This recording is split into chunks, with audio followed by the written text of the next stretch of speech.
Chapter 26. It was the twins' birthday on Christmas Eve, and Mu Tongxue had invited all her classmates to the Mu family's birthday party. Xianxia, Mu Qiqi's deskmate, could not help sighing when she saw Mu Tongxue giving her classmates heartwarming gifts. Your sister really knows how to win people over. She has been like that since she was young, Mu Qiqi replied. What about you? Her birthday is your birthday. Are you saying that the Mu family is only throwing a party for her? Xianxia was puzzled. Even if you are disobedient, you are still their daughter. How could the Mu family be so ridiculous?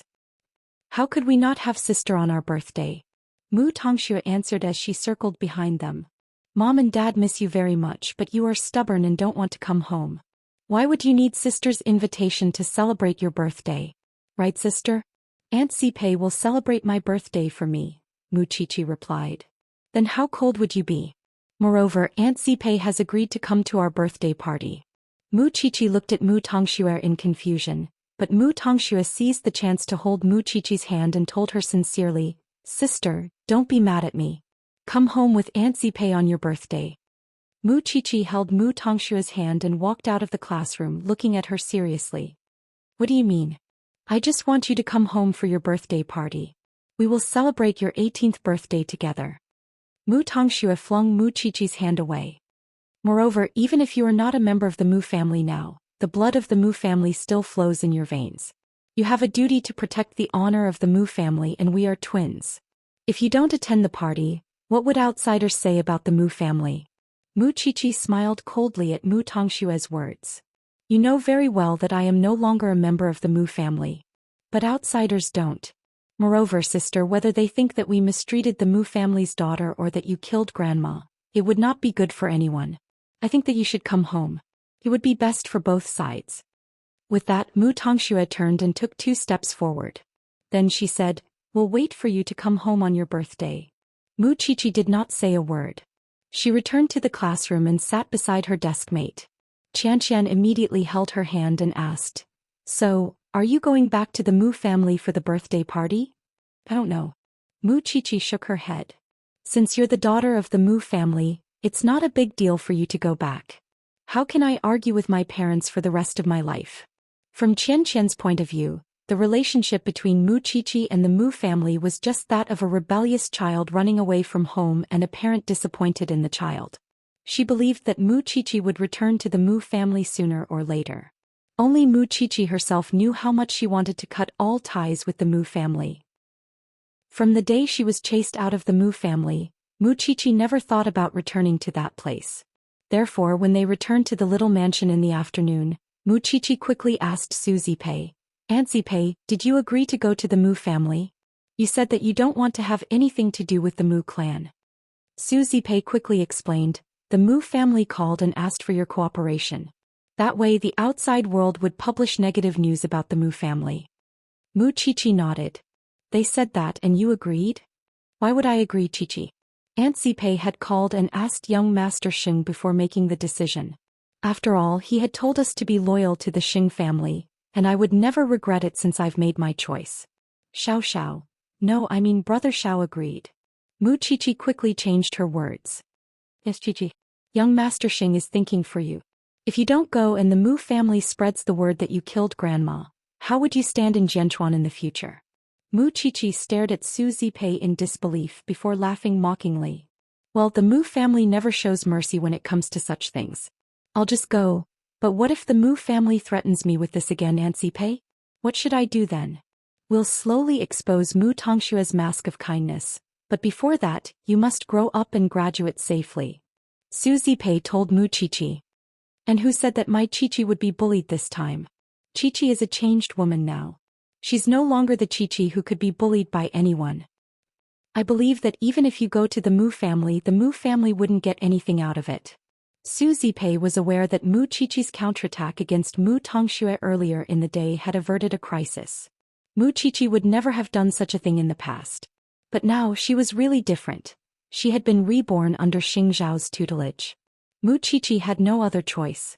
She and Mu Tongxue were the only 2 people in her grandmother's room at the time. Unless she let everyone see Mu Tongshue's mask of hypocrisy, anything she said would just be sophistry. That was why she had to hold it in for now. So, she was 18. On her coming-of-age day she actually did not want to spend it with Mu Tongxue, who loved to show off. She only wanted to be with Xianxia, and since she was going to the banquet now, it meant that she would not be able to see Xianxia at all on her coming-of-age day. Mu Qiqi was a little disappointed. When she returned to her room she couldn't help taking out her phone and texting Xianxia. I'm really going to the Mu family.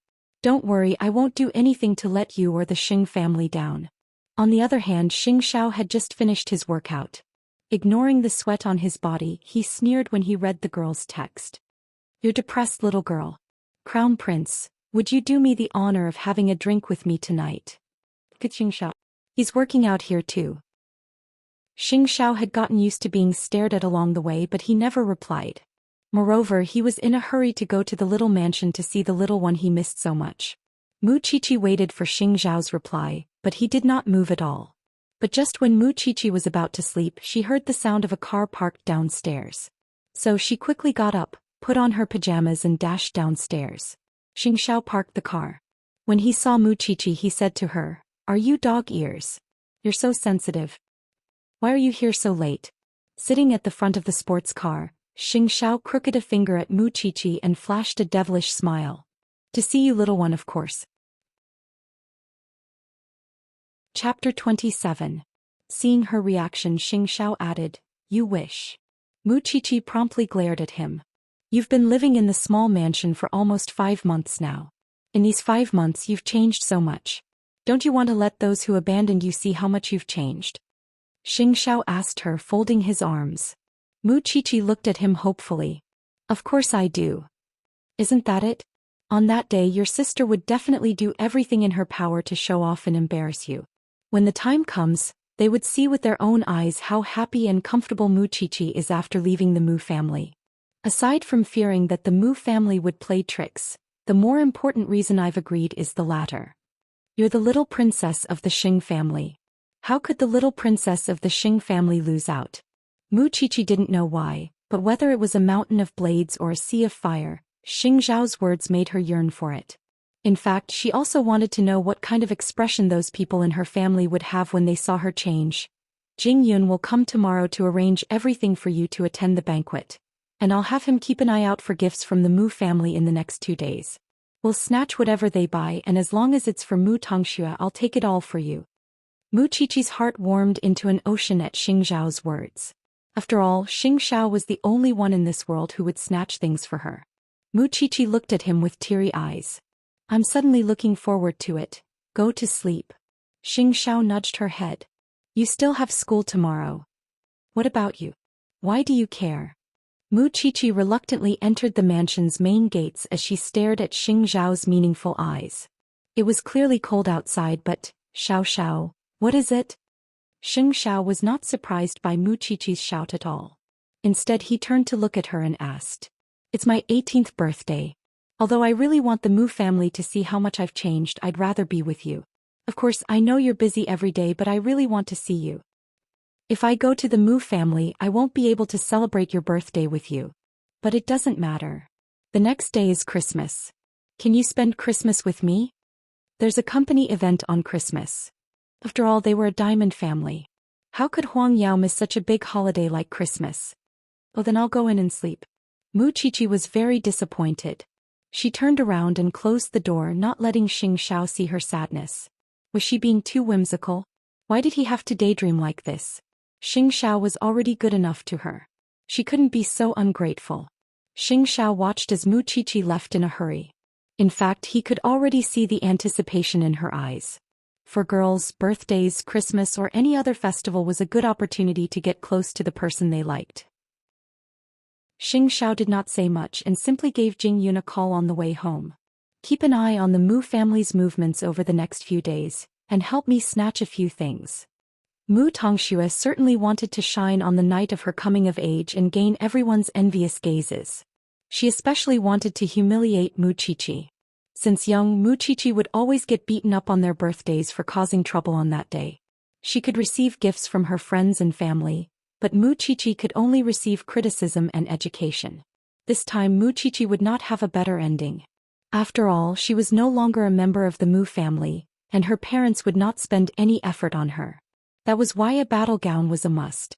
That was why Mu Tongxue begged Mama Mu to buy her a gown. The salesperson at the luxury store was very happy because Mu Tongxue had taken a fancy to their high-class gown of the season, a pure white lace mid-length gown. "You like this?"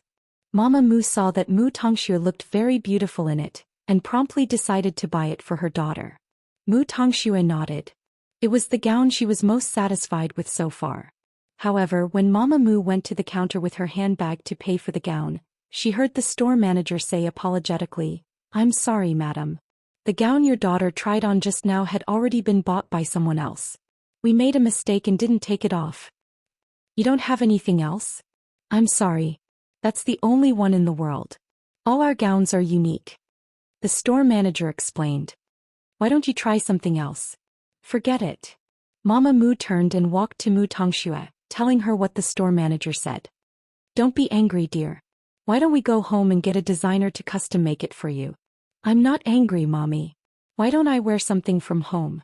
There's a lot of it anyway." "How could you? It's your coming-of-age ceremony after all." Even if Mu Tongxue liked that gown the most, it was now someone else's, and it would be meaningless even if they found a replacement. However, the mother and daughter had no idea that the person who took the dress was actually someone who paid them double the price. So the store manager was naturally willing to cooperate and find an excuse to say the dress had already been sold. When Mu Qiqi returned home that night, she found a white box on her desk with a bow tied over it. Mu Qiqi reached out to open the box and found a white gown lying inside. Su Zipei came into Mu Qiqi's room then and smiled when she saw her take out the gown. "I heard that Assistant Jing snatched it from my sister's hands. It was supposed to be a gift for Mu Tongxue. Mu Tongxue would be so angry if you wore that gown to the Mu family that day." "You don't have to compare. You two sisters have similar figures and Mu Tongxue has already tried it on for you." Xiao didn't lie. Mu Qiqi muttered quietly. "He really snatched something from Mu Tongxue. What did you say?" "Nothing. I'm just saying that the gown is beautiful," Mu Qiqi replied. "Don't worry, Xianxia. We'll enjoy Mu Tongxue's expression that day. Young Master Xing is so considerate. You mustn't let him down after he did so much for you. You must hold your head high when you enter the Mu family." "I know." Mu Qiqi nodded solemnly. "I think I've fallen in love with the feeling of being able to cause trouble for Mu Tongxue." Chapter 28. Nonsense. Even if my Mu Qiqi turns bad, she wouldn't be as bad as your sister. My Mu Qiqi wouldn't hurt others on her own. Su Zipei was confident in Mu Qiqi on that. "Aunt, Mu Qiqi, you shouldn't have the heart to harm others, but you should always be vigilant. Young Master Xing can't bear to see you being bullied, and he is your greatest source of confidence." Before, Su Zipei had thought that Mu Qiqi would never really change her fate by following Xianxia, and would at most have a place to stay. However, after 5 months together, Su Zipei realized that Xianxia's demonic nature was nothing like what the rumors said. His character was like that, uninhibited and free, and he often had a sharp tongue.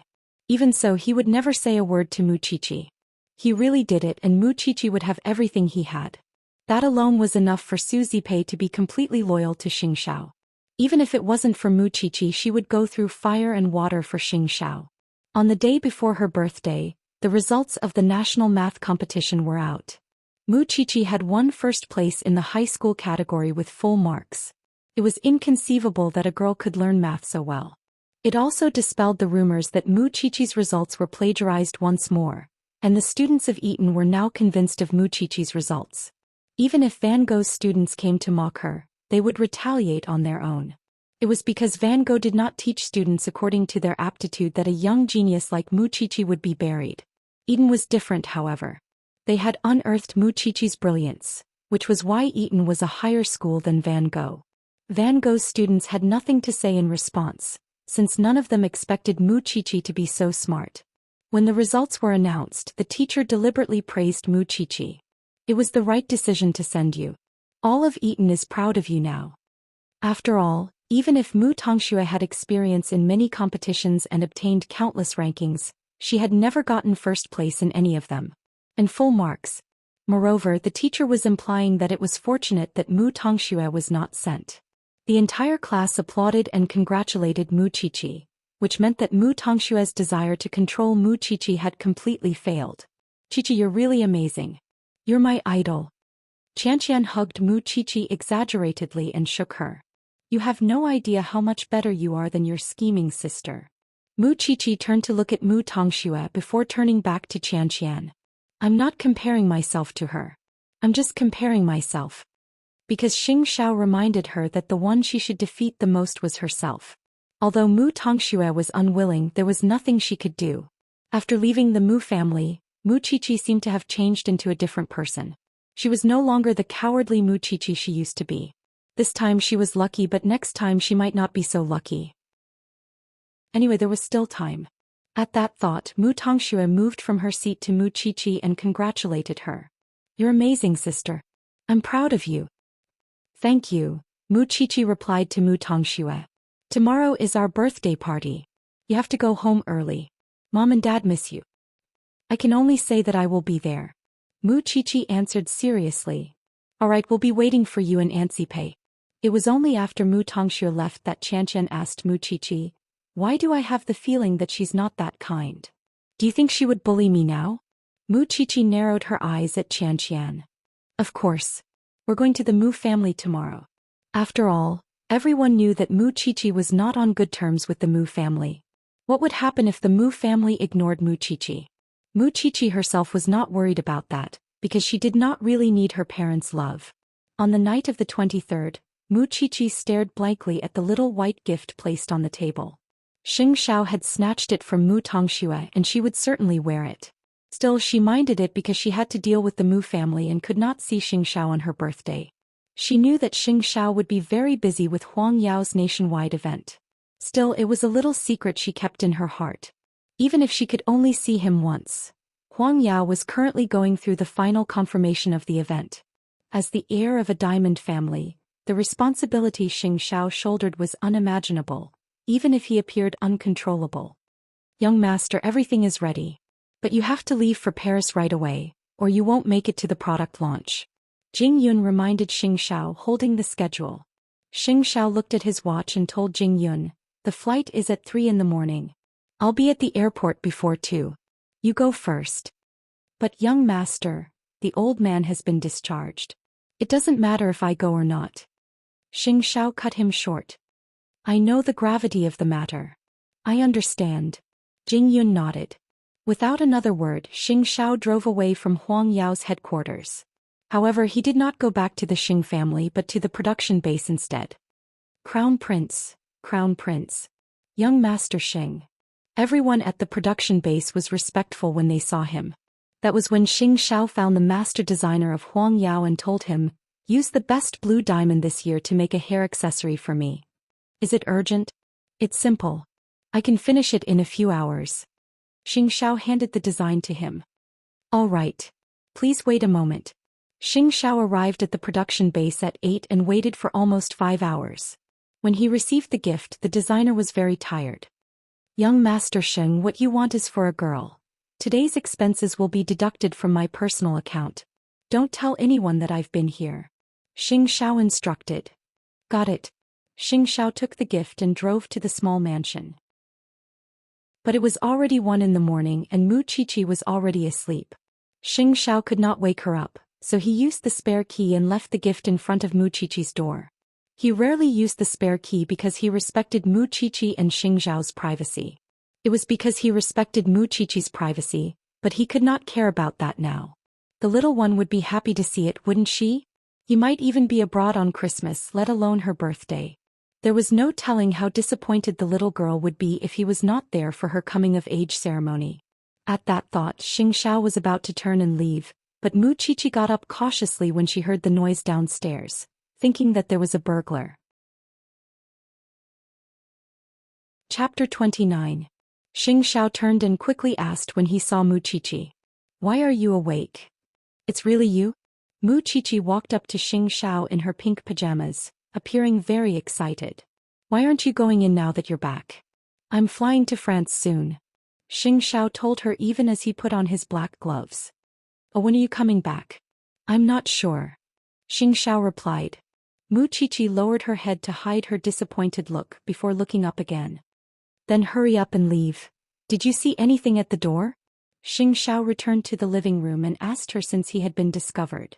I didn't turn on the lights just now. With that, Mu Qiqi quickly went upstairs and found the blue gift box by the door. She picked it up and opened it, only to find a hair accessory embedded with a blue diamond inside. Delighted, Mu Qiqi quickly went downstairs and asked Xianxia, "Is this for me?" Xianxia nodded. A coming-of-age present.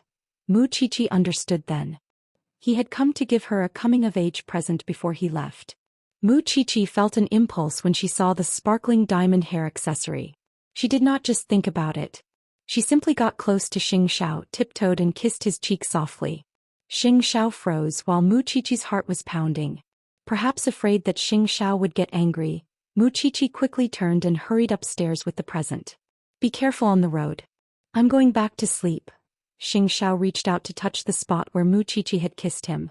Wasn't this little one a little too wild? So he did not get angry. Instead, he glanced at Su Zipei's room by reflex to make sure that he did not disturb her, and only turned to leave as if nothing happened. Mu Qiqi excitedly jumped onto the white bed when she entered the room, as if she had done something shameful, feeling both embarrassed and excited. Downstairs, Xianxia had already driven away, but Mu Qiqi's wildly beating heart could not calm down.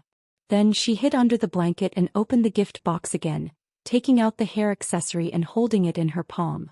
In that very moment, Mu Qiqi felt as if she had received a treasure. It was from Xianxia. It was his coming-of-age present. What should she do? She might not be able to sleep well tonight. Moreover, she kissed Xiaoxiao. Although she felt that she had done something wrong, she could not control herself. It was past midnight.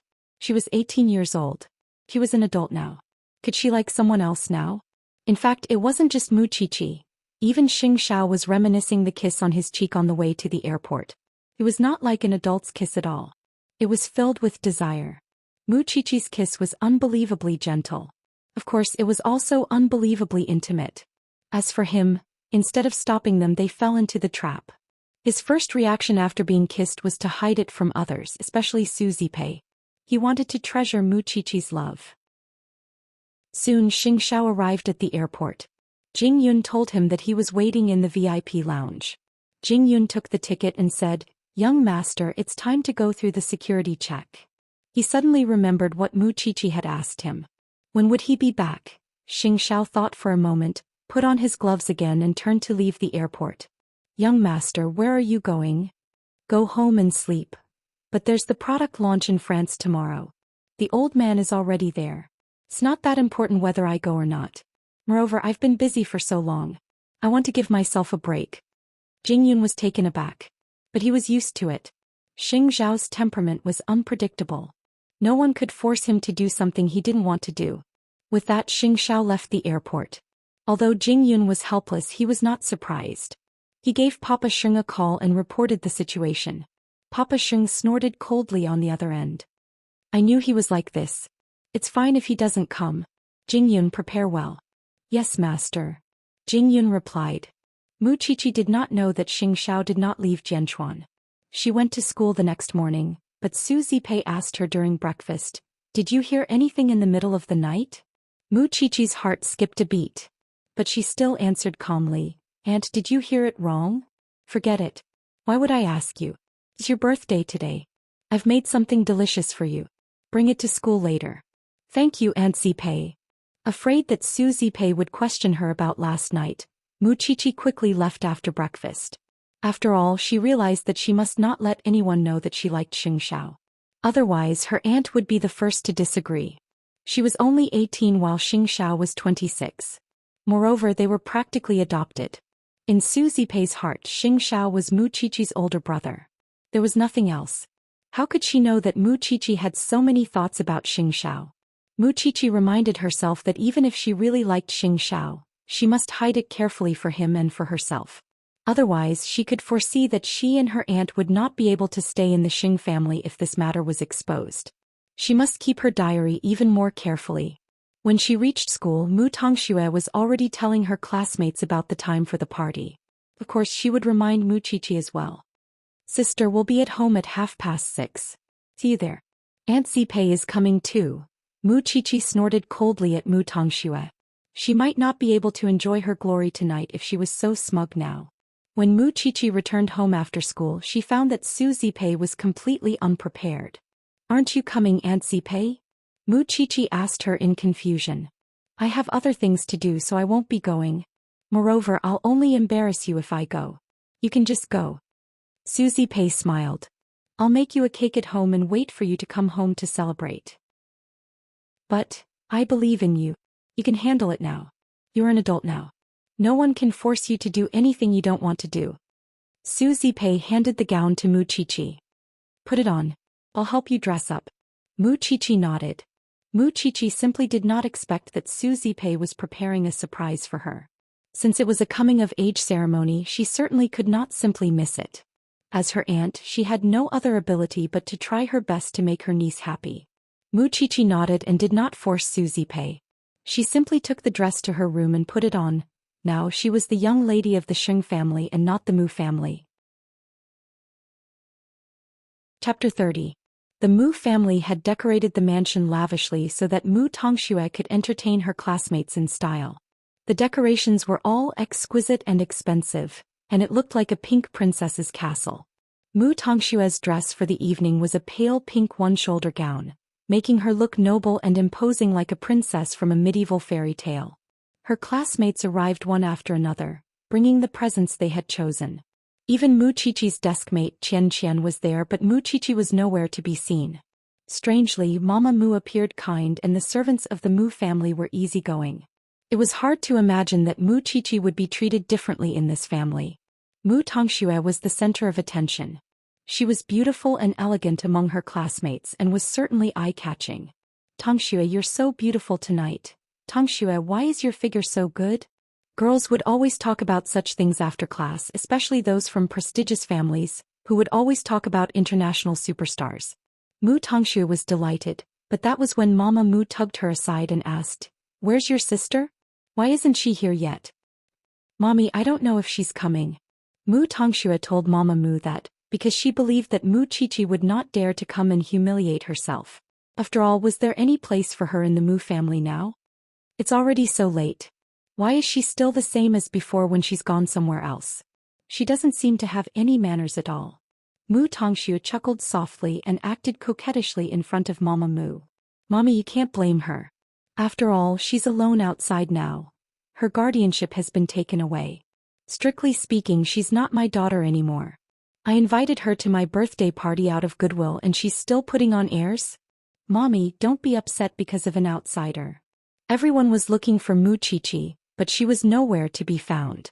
Everyone was curious about Mu Qiqi's relationship with the Mu family, but it seemed that Mu Qiqi was a dispensable existence to the Mu family. After all, the photos used in the party were all of Mu Tongxue alone, and the other decorations were all of her. There was clearly no place for Mu Qiqi there. "Forget it, there's no need to wait. Let's sing the birthday song." Mama Mu held her daughter's hand and walked towards the three-tiered cake. But that was when the butler came in and said to Mama Mu and Mama Mu, "Eldest Miss is back." Soon, everyone in the party turned to look at the door, only to see Mu Qiqi walking towards them in a white lace gown. Tonight, Mu Qiqi had put on some light makeup. Her hair was tied up in a bun which made her look like a forest. Looking at her delicate skin, Mu Qiqi looked like a little fairy under the light. She was surrounded by an ethereal aura and was glowing. "Qiqi." Xianxia immediately ran over. "I thought you weren't coming." "It's my birthday." Mu Qiqi smiled at Xianxia. Nonetheless, Mama Mu and Mu Tongxue's faces darkened at Mu Qiqi's appearance. It was for no other reason than that Mu Tongxue had taken a fancy to the dress Mu Qiqi was wearing. It turned out that Mu Qiqi had stolen it. Mama Mu glanced at Mu Tongxue before walking up to Mu Qiqi. "Qiqi, what time is it? Why did you come so late?" "Oh, Aunt Mu." Mu Qiqi smiled. "I'm sorry. There was a traffic jam on the way and my driver had to take a detour." Mu Qiqi answered gracefully. What embarrassed Mama Mu the most was the way she addressed Mu Qiqi. "Aunt Mu." "Sister, this is Mom." "I'm sorry. I'm not a member of the Mu family if I remember correctly. That's why you have no reason to ask me to come early since I'm a guest." Mu Qiqi smiled. In that moment Mama Mu was very surprised. Was this still the submissive eldest daughter she knew 5 months ago? Why was she able to speak so eloquently and be so confident? For some reason, Mu Qiqi's personality immediately outshone Mu Tongshue's gentle personality. Everyone watched Mu Qiqi as if they were watching a show and gave her a thumbs up. Awesome. Cool. You can't say that, sister. After all, you've lived here for so many years. I don't need you to remind me of the humiliation. With that, Mu Qiqi moved closer to Mu Tongxue and said, or I'll steal your life like I stole this dress. Mu Tongshue's face fell. I didn't think that's all you've learned in a few months. Mama Mu pretended to be angry at Mu Qiqi. You're not behaving like a lady from a rich family at all. Tongxue, play a piano piece for everyone to liven things up. What's so great about playing the piano? Who here wasn't the daughter of a rich family? Mu Qiqi paid no attention to the Mu family's stares, and simply walked to a corner to chat and laugh with her classmates. Qiqi, why are you talking back to your mother? Xianxia asked Mu Qiqi in private. I would have been beaten up if it were me. Because I'm not a member of the Mu family anymore. They're clearly here to humiliate me. Do I have to be polite? It's so weird, you two sisters. Xianxia scratched her head, unable to understand why Mama Mu would look at Mu Qiqi so differently. Of course, the banquet became even more exciting with Mu Qiqi's arrival. Mu Tongxue had been racking her brains to think of ways to suppress Mu Qiqi in front of her classmates. And Mu Qiqi was now full of personality and completely uncontrollable. Everyone in the Mu family was surprised by Mu Qiqi's change. Where had the cowardly, timid and obedient Mu Qiqi gone? Why didn't anyone recognize the Mu Qiqi now? Mama Mu was not convinced by Mu Qiqi's change either, because her feelings towards her daughter were very complicated. She had given birth to her but caused her endless trouble, and she felt relieved when she sent her away. Still, she sometimes felt sorry for her. But now she was more curious about why Mu Qiqi could live a more confident life after leaving the Mu family. Could it be that she really did not know how to teach her daughter? To suppress Mu Qiqi's arrogance, Mama Mu took out the present she had prepared for Mu Tongxue. Baby, it's your coming-of-age ceremony. This is the present Mommy prepared for you. Mu Tongxue took the present and opened it in front of everyone, only to find an exquisite pink diamond ring lying inside. Thanks, Mommy. I like it. Chapter 31. That was when Mama Mu walked up to Mu Qiqi with another box. It's your birthday too, she told her. I've prepared this for you. She could tell from the decorations that it was a completely different gift from Mu Tongshue's. What? Using all sorts of tricks to humiliate her, the daughter who had been abandoned? Mu Qiqi sneered inwardly and joked. Why is this different from Mu Tongshue's box? You're both my daughters, Qiqi. Why would Mommy prepare a different gift for you? And who's picky about gifts? It's not polite, Mama Mu replied. Mama Mu answered. Stay with me and we'll bring you back when your father's anger subsides. Take it, Qiqi. Xianxia urged. Sis, it's Mommy's goodwill. She wants you to come home. Mu Tongxue came to Mu Qiqi as well, wanting Mu Qiqi to take it. Mu Qiqi reached out and took the gift box from Mama Mu, but dropped it on the floor because she did not hold it properly. You child, you can't even hold something properly. Mama Mu crouched down angrily and picked up the gift she had prepared, but Mu Qiqi did not take it. Since the heavens don't want me to accept this gift, I'll listen to them. Thank you, Auntie Mu, but I don't think I need it. With those words, Mu Qiqi took out a blue diamond hair accessory and put it on her head. Because I already have the best gift. Wow, it's beautiful. Xianxia exclaimed. Qiqi, it's a dark blue diamond. Do you know how rare dark blue diamonds are? Mama Mu froze where she was and quickly put the gift box away when she saw the hair accessory on Mu Qiqi's head. After all, it was certainly not a diamond ring as everyone thought. She would only embarrass herself and appear poor if she took it out again. She did not expect that someone would give Mu Qiqi such a precious gift. A dark blue diamond. Everyone crowded around Mu Qiqi to admire the hair accessory. The shape of the starlight definitely suited Mu Qiqi. Mommy. Mu Tongxue was upset that her spotlight had been stolen. Go and cut the cake with your sister. Mama Mu told Mu Tongxue, gesturing at the cake with her chin. Mu Tongxue nodded and walked to Mu Qiqi, holding her hand. Sister, let's cut the cake together. Mu Qiqi was aware of Mu Tongshue's intentions. She had never changed after so many years, and it was obvious that she wanted to frame her on such an occasion. Still, Mu Qiqi did not try to dodge and simply allowed herself to be led by Mu Tongxue to the cake.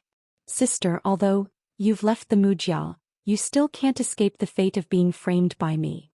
With those words, Mu Tongxue turned to smile at Mu Qiqi and tripped over herself where no one could see. Everyone saw Mu Tongxue fall and Mama Mu quickly reached out to help her. Mu Qiqi had been admiring Mu Tongshue's performance from start to finish. Why was she still doing the same thing after so many years? Tongxue, are you all right? Mommy, I'm fine. Mu Tongxue cried. It's not my sister's fault, I tripped myself. At that, Mama Mu quickly walked to Mu Qiqi and said, Qiqi, vent your anger on Mommy. Why don't you change? Why do you still bully your sister? Mama Mu asked. She tripped herself. Who would trip themselves? Mama Mu exclaimed in disbelief. Why are you always so vicious? Everyone was looking at Mu Qiqi, watching as she was blamed. Mu Tongxue was sprawled on the floor, moaning weakly, but there was a smile on her lips. Qiqi. Xianxia looked at Mu Qiqi worriedly. But Mu Qiqi smiled and walked around Mama Mu to Mu Tongxue, reaching out to help her up.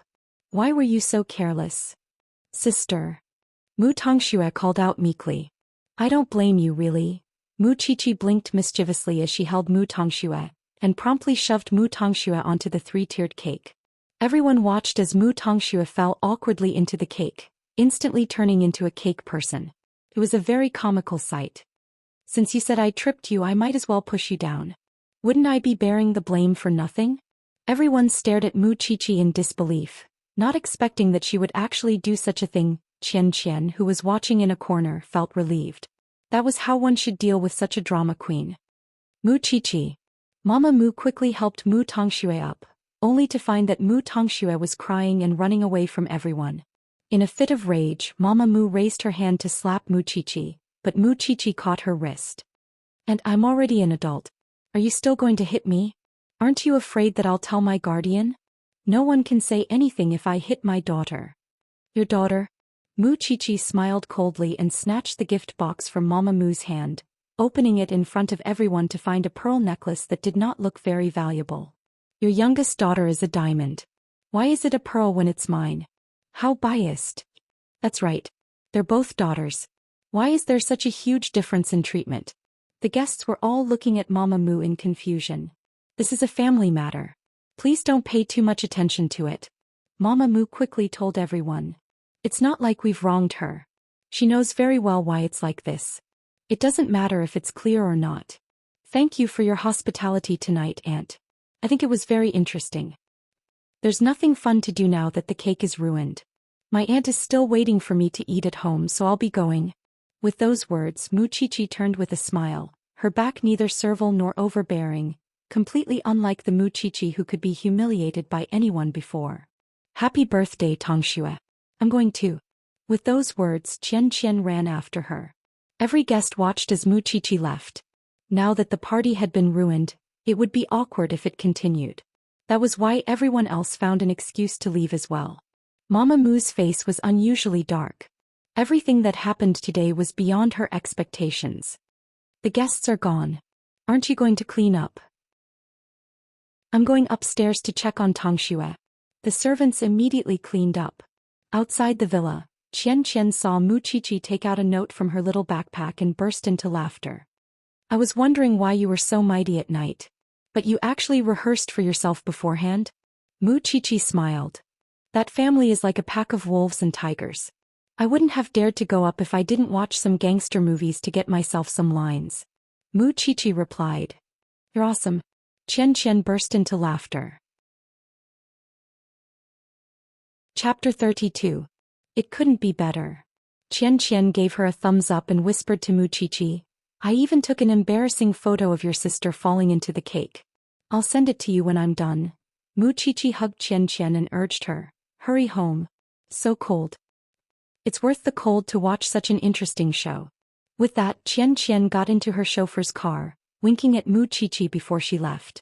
Mu Qiqi smiled happily and soon found the spot where Old Lin parked his car. Old Lin did not expect Mu Qiqi to come out so soon and quickly asked, Miss Mu Qiqi, did you suffer? No, it's just that it's boring to stay here and it's better to go home and keep my aunt company. Mu Qiqi replied. Uncle Lin, you'll have dinner with us later. I'm just a chauffeur. I don't deserve it. Old Lin joked. In my heart, you and my aunt are both people who truly care about me. Mu Chichi told him sincerely. Old Lin chuckled, satisfied. After all, Mu Chichi really treated him as an elder and never looked down on him, which made him feel respected. I really want to keep driving for you, Miss Mu Chichi. I like you too, Uncle Lin. Old Lin sped up so that Mu Chichi could reunite with Suzy Pei as soon as possible. Still, Suzy Pei thought that Mu Chichi had been wronged when she saw her return so soon and quickly asked, "Did the Mu family?" "No, Aunt Pei. I just missed you." Mu Chichi said coquettishly. "It's good that you weren't bullied. I thought." Suzy Pei lowered her guard and led Mu Chichi to sit in front of the cake. "You're an adult from today onwards. You're 18 and no one can order you to do anything you don't want to. I've never been well off and I don't have anything to give you, so I bought you a bracelet." With those words, Suzy Pei took out the gift she had prepared for Mu Chichi. "It's nothing expensive, but I've tried my best." Mu Chichi took the box from Suzy Pei and her eyes turned red. "This is the best gift I've ever received." Surprisingly, this bracelet had a starry sky theme. It was made up of a few irregular blue stones, and it matched her hair accessories very well. So what if I don't have parents? Mu Chichi thought that she had Uncle Lin, her aunt, and Xiao. That was enough. Mu Chichi put on the bracelet and made a wish in front of the cake. Then she sang the birthday song with Suzy Pei and Uncle Lin. She felt very warm on this coming-of-age night. On the other hand, Mu Tongxue had to clean herself up in the bathroom for about 2 hours after she fell on the cake before she was completely clean. Mu Tongxue burst into tears in her room at the thought of how humiliated she was. Helpless, Mama Mu hugged her daughter and coaxed her. Don't cry. Mommy, I've never been so embarrassed." This time Mu Tongxue was really sad. Every time she remembered that all the guests in the living room had seen her fall, she felt so ashamed that she wanted to crawl into a hole. She had never thought that Mu Chichi would treat her like that. She had actually pushed her into a cake in public. "Your sister is to blame for this. I really don't know who taught her how to behave after she went out. What a disgrace." Mama Mu said angrily. "I'm going to tell your father about this." "Mommy, I'm so sad that my sister treated me like this." "All right, Shui. Your father would definitely uphold justice for you." Uphold justice? How would he do that? Was he supposed to drag Mu Chichi out of Eton and beat her up? They were both daughters, and Mu Chichi was certainly not afraid of the Mu family's vengeance if she could do that. Still, no one expected that Mu Chichi would be so crafty and push Mu Tongxue onto a cake in front of everyone. When Papa Mu returned home, he heard about what happened at the birthday party. Of course, he did not believe it at all. After all, his impression of Mu Chichi was that she was timid and cowardly. How could she humiliate Mu Tongxue in front of so many people? She dared. But the truth was that Mu Chichi dared. After all, she now had someone who could support her. After the birthday party, Mu Chichi returned to her room to rest. There was no telling how Xiao was doing in France. He must be busy, right? Be that as it may, Mu Chichi could not help sending him a message. "Xiao, I taught Mu Tongxue a good lesson tonight. Wasn't it great? It's Christmas tomorrow. I hope you have a Merry Christmas too." Mu Chichi thought that there was no telling when he would see her message. She was about to wash up and go to bed when he replied. "Wear something thicker. Come out." Mu Chichi did a double take. "Go out?" "Yes. Don't let your aunt find out." Mu Chichi's heart raced, but she did as she was told.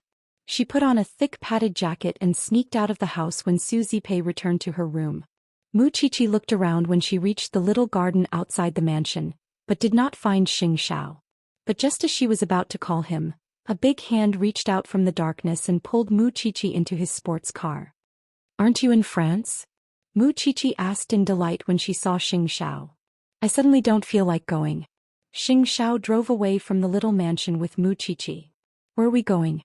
Xianxia turned to look at Mu Chichi with a dangerous look in his eyes. "I'm bringing you to do something bad, of course." Mu Chichi did not dare to look at him at all. Instead, her heart raced and her face lowered, blushing. Did Xianxia know that she liked him? Mu Chichi did not dare to say a word along the way. It was only when they arrived at the seaside that Xianxia got out of the car against the cold wind. Mu Chichi followed him out of the car, and found that someone was releasing Kongming lanterns by the seaside. Yes, she was beautiful, but she was very cold. Mu Qiqi was shivering all over. At that, Xianxia pulled Mu Qiqi to him and clamped her between his arms. Mu Qiqi's heart raced even faster. She almost suffocated. "Why are we here?" Mu Qiqi asked, looking up. "Xiao, I'm cold." Helpless, Xianxia brought Mu Qiqi back to the car and opened the sunroof. Mu Qiqi's cheeks were flushed, but it was frozen red in that very moment. Xianxia pinched her cheek and Mu Qiqi held his hand in pain. Both Xianxia and Mu Qiqi froze at the gesture. Chapter 33. Xianxia did not look at Mu Qiqi's eyes, but wrapped his warm palm around her small one. Mu Qiqi said nothing. She was afraid of breaking that moment of bliss, and could only lower her head awkwardly and look elsewhere. Xiao was holding her hand. Xiao was holding her hand. Xianxia said nothing either, and the pair stayed in silence for around 10 minutes. It was only when someone came to urge them to move the car that Xianxia let go of Mu Qiqi's hand. Mu Qiqi was disappointed that her hand was suddenly empty, as if she could still feel Xianxiao's warmth. "Are you warm?" Xianxia asked Mu Qiqi as they drove away. A little warmer." Mu Qiqi quickly answered. "Much warmer. Then where are we going now?" There were few in Jianchuan who did not know Xianxia, which was why he would attract attention wherever he went. It was only a matter of time before everyone found out if he openly brought his little one to other places. That was why he could only bring Mu Qiqi to the seaside. But the seaside was cold. Seeing Mu Qiqi's cheeks reddening from the cold, Xianxia could only bring her back. However, his actions left Mu Qiqi very confused. "Are we going back now, Xiao?" Xianxia stopped the car as they entered the garden of the little mansion. He simply stayed quietly with Mu Qiqi, not answering her question. That left Mu Qiqi feeling that Xianxia was acting very strange tonight. "What's wrong, Xiao?" Who is Xianxia? The great crown prince of Huangyao, who often killed without a trace in the business world. Even so, he was at a loss when it came to the little girl. His emotions were very complicated when he faced Mu Qiqi. He wanted to take the little one for himself at all costs, but he was afraid of burdening her. He did not care, and he would fight or kneel if he wanted to. But Mu Qiqi's life was as if she was walking on thin ice every day. She had just turned 18 and had yet to understand the Mu family. If she joined the Xing family's opposition, Mu Qiqi's life would never have a day of peace. That was why he restrained himself. For 26 years Xianxia did not know what restraint was. But now he admitted defeat, as if he suddenly had a weakness in Mu Qiqi. Mu Qiqi was a little scared when she saw the gloomy look on his face. Could it be that she had upset him somehow? Xiao. Xianxia did not answer Mu Qiqi. Instead, he took out a box from his storage cabinet and threw it at Mu Qiqi, his demeanor reverting to the devilish crown prince he usually was. "A reward for you." "What?" Mu Qiqi opened the box to find the latest white mobile phone. "A mobile phone?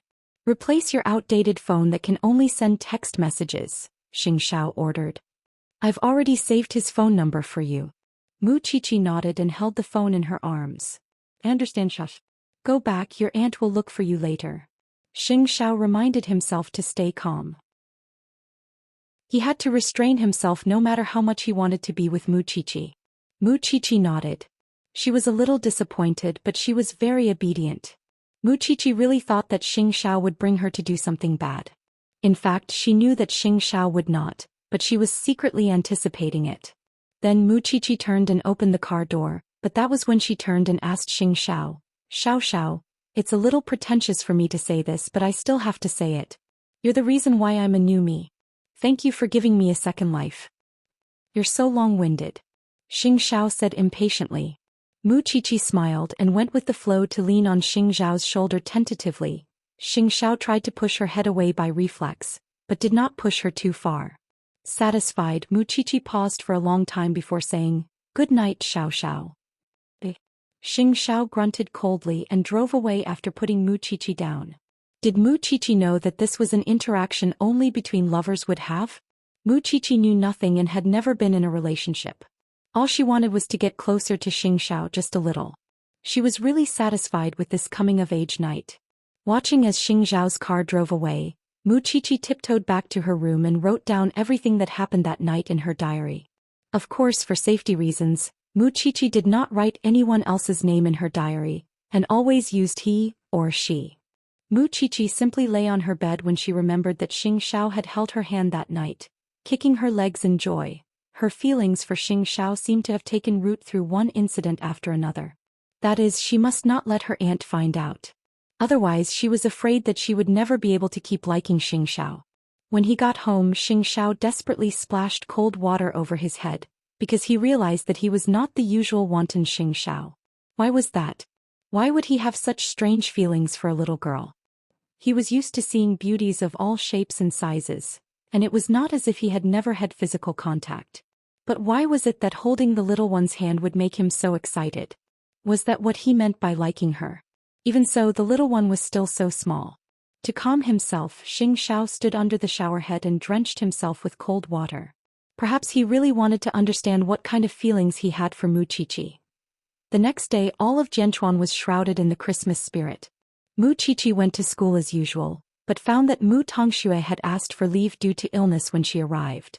Everyone knew why Mu Tongxue had asked for leave when they remembered what happened at the Mu family last night. But could she hide forever even if she could?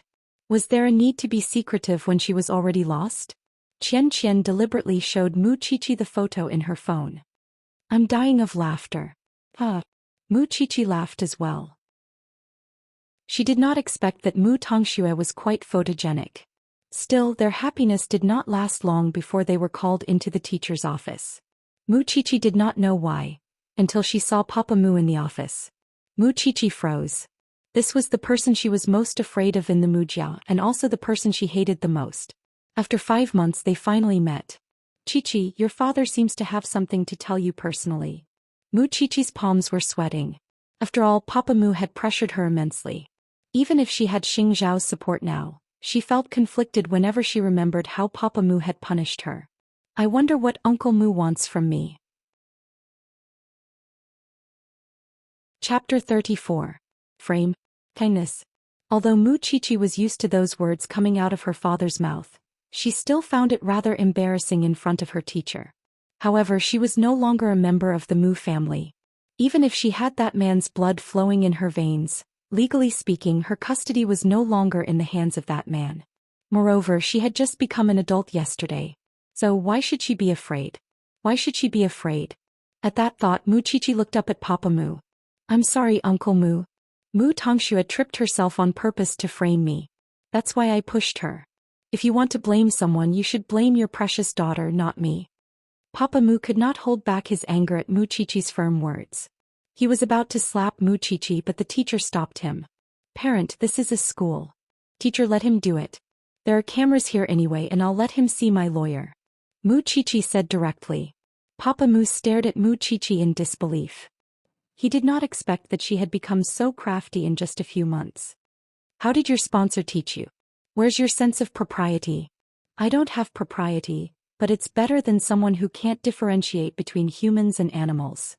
Mu Qiqi replied calmly. The teacher stopped Papa Mu again when he saw how agitated he was. "Parent, calm down. This is an educational place. Teacher, you don't have to stop me from teaching that little brat a lesson. She was chased out of the Mu family because she killed her own grandmother, and I've only chased her out since we shouldn't wash our dirty linen in public. I didn't expect her to get worse and even frame her own sister." The teacher looked at Mu Qiqi in surprise when she was done. Mu Qiqi, however, emphasized with a hint of helplessness. "I told you it's Mu Tongxue who fed Grandma the wrong medicine. You're still quibbling. Tongxue has always been filial to her grandmother. That's not evidence to convict me of killing Grandma. I'm sorry." Mu Qiqi retorted stubbornly. The teacher caught the crux of their conversation and was shocked at how Papa Mu treated Mu Qiqi. "You still have the nerve to say that? How much trouble have you caused for your family since you were young? Do I need to tell you everything from the beginning to the end?" Mu Qiqi bit her lip. Feeling wronged, she stopped talking. "Listen up, Mu Qiqi. I won't go easy on you if you harm Tongxue again." With that, Papa Mu turned and left the teacher's office, leaving the teacher with a complicated expression and the humiliated Mu Qiqi. However, she did not cry. Instead, she stubbornly raised her head and let her tears fall. Then Mu Qiqi looked at her teacher, her voice trembling. "Teacher, please believe me. I really didn't kill Grandma." The teacher's heart ached when she saw that. She quickly hugged Mu Qiqi and comforted her as if she was her own child. I believe you. I really do. After all, she had seen with her own eyes how Mu Tongxue behaved one way in front of others and another behind their backs. That was why she would definitely believe Mu Qiqi if she had to choose between the twins. Moreover, what surprised her was Papa Mu's attitude towards the two sisters. Wasn't it too different? Hence the teacher asked Mu Qiqi for the reason.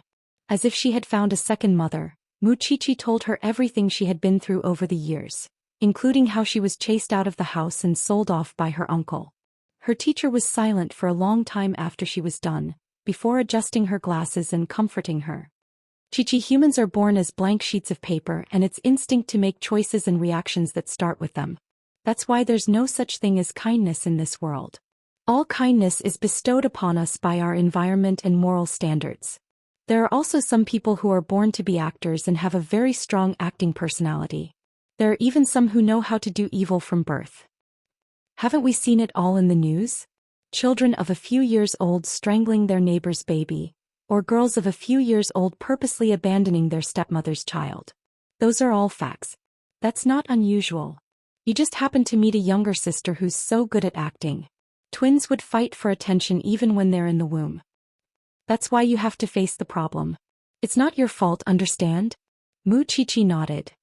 As for your original family, there's nothing to hope for.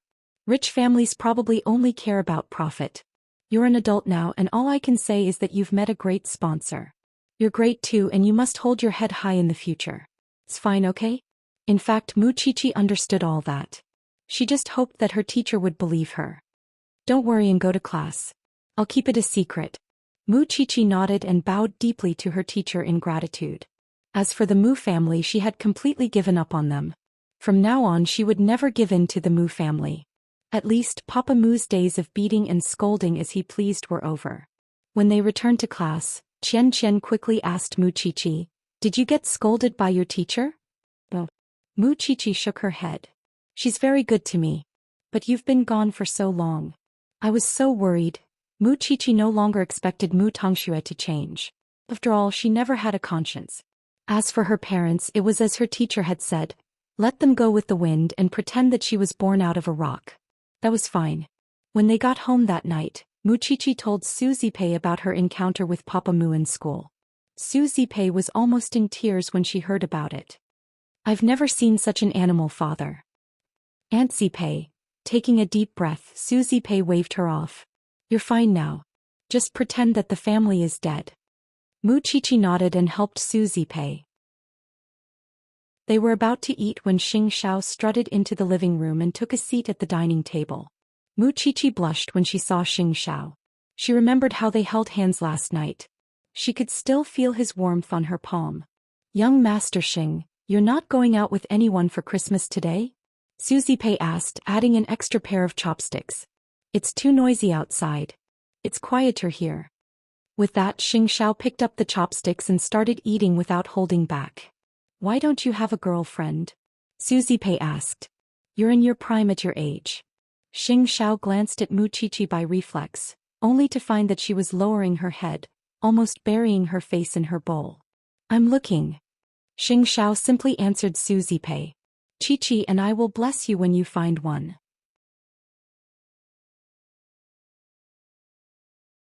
Chapter 35. Xianxia glanced at Mu Qiqi out of the corner of his eye but said nothing. Mu Qiqi quickly finished the rice in her bowl and told them, "I'm going back to my room." "Is the child full?" Zhou Xian did not sense the unusual atmosphere between them at all, and simply watched as Mu Qiqi hurried upstairs. She did not want Zhou Xian to see her blush, afraid that her aunt would suspect her. "Please don't mind her, young Master Xing. The child was wronged again in school today," Zhou Xian explained to Xianxia. "Wronged?" Xianxiao's eyes darkened at once. Zhou Xian put down her bowl and chopsticks at the question, and told Xianxia about Mu Qiqi's humiliation by Papa Mu in school. "That animal of a brother-in-law of mine told the teacher that Mu Qiqi killed grandma. He only told the teacher today. Who could guarantee that he would announce it to the whole world to protect Mu Tongxue one day? Mu Qiqi could not take such a blow. What would others think of her? Is she called a murderer at such a young age?" As a matter of fact, Mu Qiqi was hiding by the stairs on the second floor, secretly eavesdropping on their conversation. She felt aggrieved when she remembered Papa Mu's outrageous behavior in school today and his incessant questioning. Xianxia did not say anything about the matter, and only sent Mu Qiqi a message when Su Zipei cleared the dishes. Meet at the same place later. Wear thick clothes.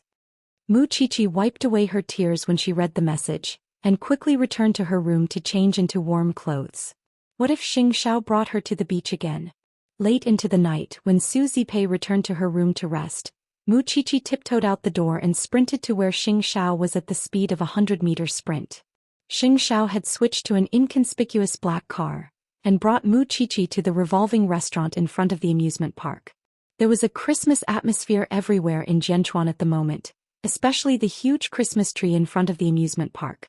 Mu Qiqi liked it very much when she saw it. Xiao, I want to go for a walk. Xianxia tilted his head and glanced at Mu Qiqi. When he saw that she was wearing a thick cotton padded jacket, he nodded. I'll park the car somewhere quiet. You can take a look. Okay. In fact, Mu Qiqi was very satisfied with that. When Xianxia got closer, she quickly took out her phone from her backpack and took a picture of the huge, twinkling Christmas tree. Xiao, look. Xianxia never cared about festivals. To him, Christmas and Tomb Sweeping Day were just the difference between whether people would come to Huangyao to buy gifts. Still, seeing that Mu Qiqi liked the festive atmosphere so much, he did not say a word and simply led her away. This time they boarded a yacht in the amusement park. Floating on the river, there were only the two of them on the boat. Mu Qiqi pretended to admire the night scenery around her, but her attention was fully focused on Xianxia. Xianxia sat on the boat for a long time before asking, "Have you seen enough?" Mu Qiqi quickly averted her gaze. If anyone from the Mu family uses your grandmother's death to threaten you again, just blow it up. The Sheng family has a team of lawyers who wouldn't mind working with the police to investigate the real cause of her death. But there were only two of us in the room. What are you afraid of? She's either you or her murderer. You can't find any evidence that she's the culprit, and she has no evidence that you're the culprit. Xianxia retorted coldly. Your sister pretending to be a White Lotus might work on your family but not on others. If something like this happens again and you're wronged, fight back. What's there to endure? Mu Qiqi said nothing and could only nod frantically. Remember that your own happiness is the most important. Some people don't deserve your consideration. Mu Qiqi sat across from Xianxia on the windy river listening to his lecture. After all, she knew that there weren't many people in this world who truly wanted her to be happy, and Xianxia was one of them.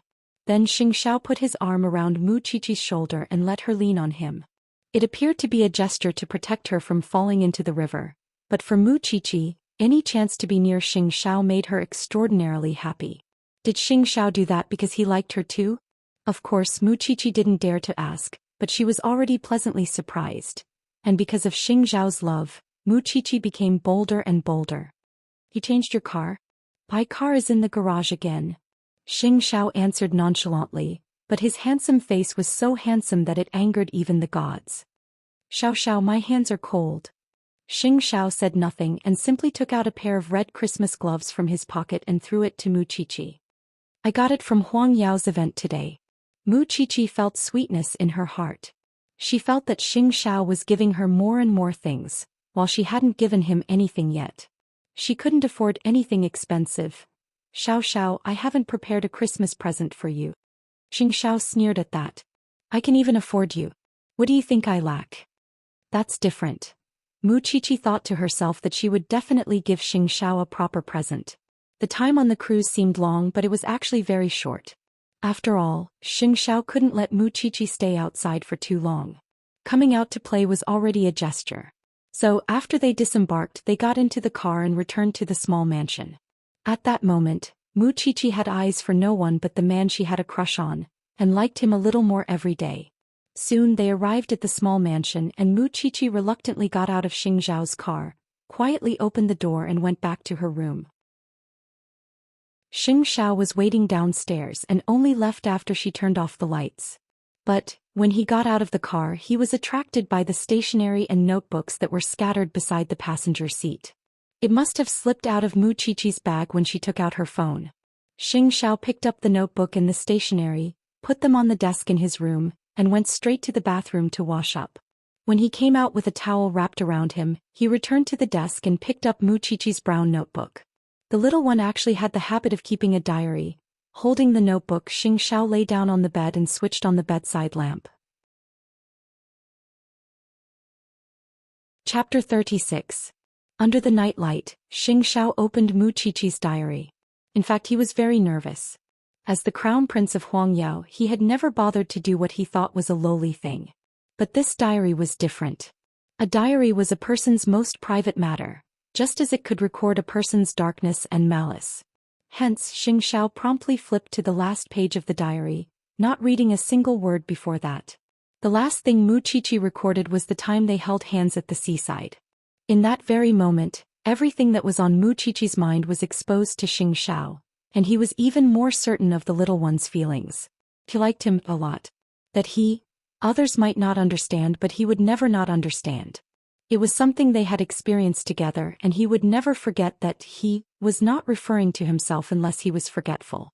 After reading the last page, Xianxia closed Muqiqi's diary, changed his clothes and called Jing Yun. He was actually going to Muqiqi's classroom in Eton in the middle of the night. Jing Yun did not understand at all what Xianxia was doing, but quickly contacted the principal and did as he was told. Without anyone noticing, Xianxia entered the school and found Muqiqi's desk. Then he put the diary and stationery that Muqiqi had left in his car into Muqiqi's drawer. When Jing Yun saw Xianxia from outside the classroom, he suddenly felt that Xianxia was becoming more attentive towards Muqiqi.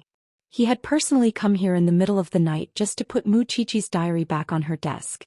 "Young master, we should go," Jing Yun reminded him. Xianxia put the diary away and left the classroom. The two of them left quietly, pretending that nothing had happened. Still, Jing Yun couldn't help asking Xianxia on the way, "Young master, you could have let me do this." Xianxia was sitting in the back seat, his head tilted backward and his eyes closed, but his voice was cold. "Can I still trust you, Jing Yun?" Jing Yun did a double take and couldn't speak for some time. Still, Xianxia's question had touched the bottom of his heart, and it was after a long time that he finally spoke his mind. "Young master, we grew up together. You should know very well what kind of person I am." It was clear in the past, but it might not be the case now. Xianxia straightened up and looked at Jing Yun through the rearview mirror. "I know you don't like Muqiqi. In your heart, I have to serve the Xing family wholeheartedly.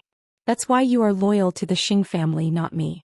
You've already become someone who can't communicate with me." Jing Yun was speechless. He could not say anything. Although Xianxia appeared to be free and unrestrained, he had always been a meticulous person. That was also why he wanted to return Muqiqi's diary personally. He no longer trusted Jing Yun, and if Jing Yun saw the contents of Muqiqi's diary, what would he do to Muqiqi? Even he had only read the last page of Muqiqi's diary. Although he appeared to be fierce and untouchable, he knew to respect the people he valued from the bottom of his heart. Both master and servant had different thoughts that night. Still, Xianxia did not insist that Jing Yun support Muqiqi because he did not like taking sides like that. If it was not loyalty from the heart, it would be useless no matter how much you force it. In fact, Jing Yun himself knew that Xianxia was paying less and less attention to him, because his attitude towards Muqiqi had always been negative. The next morning, Muqiqi did not find her diary when she was packing her bag. She broke out in cold sweat because of that. It was her most secret and it would be troublesome for anyone who saw it. Could she have left it in Xiaoxiao's car when she went out last night? Or maybe she forgot to put it back in her bag. Still, she was not in a hurry to ask Xiaoxiao. Because of that, Muqiqi was not in the mood for breakfast. She simply grabbed her phone and left the house, heading straight to school. Qian saw her frantically rummaging through the desk once she reached the classroom and quickly asked, "What's wrong? Did you lose something?" "My diary," Muqiqi said. "Then look for it carefully." Qian quickly helped her, pulling out everything from the drawer. "Thank goodness." Muqiqi breathed a huge sigh of relief when she found the brown diary safely in the drawer. "It's good that you found it. It was fortunate that no one saw it, including Xiaoxiao. Otherwise, she really did not know how she would face him." At that thought, Muqiqi still felt that she should not keep a diary in the future. If someone really saw it, wouldn't everyone know her secret? Since class had not started, Muqiqi tore the diary into pieces and threw them into the trash can. She had thought that Mu Tongxue would not come to class today, since she had embarrassed herself so much during the birthday banquet. But before class, Mu Tongxue arrived, looking pitiful and wrapping herself up tightly. "Look at that little bitch of yours. She thinks she won't be laughed at just by wrapping herself up like that? She really knows how to cover herself up." Mu Qiqi stopped Xianxia so that she would not speak loudly. "There's no need to provoke her for me. Just stand aside and watch the show." Xianxia nodded, not noticing Mu Tongshue's expression. Because Mu Tongxue was sick, she had been lying in class all day looking sickly and did not even go to PE class. Mu Qiqi was not interested in bullying Mu Tongxue. Still, Mu Qiqi had the feeling that Mu Tongxue would not let go of the birthday banquet so easily. But what was she planning? On that day, Mama Mu personally went to school to fetch Mu Tongxue home. Mu Qiqi saw her mother from afar, but acted as if she did not know her and simply walked past her. Now, the matter between Mu Qiqi and the Mu family would not draw too much attention from the other students. It was enough to gossip for a while. Of course, everyone would occasionally joke about the birthday banquet, since Qian and the other students had taken pictures of Mu Tongshue's ugly face. But that had nothing to do with Mu Qiqi. When she got home, Mu Qiqi only thought about whether Xiao would bring her out to meet him. After all, Xiao had come to her for 2 days in a row. Still, one of those days was her birthday and the other was Christmas. Usually, Xianxia was busy and occupied most of the time. Late at night, Mu Qiqi did not see any messages from Xianxia, and so sent him one. "Are you asleep?" Soon Xianxia replied, "Yes. I'm abroad." Mu Qiqi was disappointed, but at least Xianxia had explained to her that he was so busy in the first place. Why would he be around her? "Well, you should rest early too." With that, Mu Qiqi leaped onto her big bed, wearing the Christmas gloves Xianxia had given her, and fell asleep in no time at all. Chapter 37. The night in Singapore was particularly restless.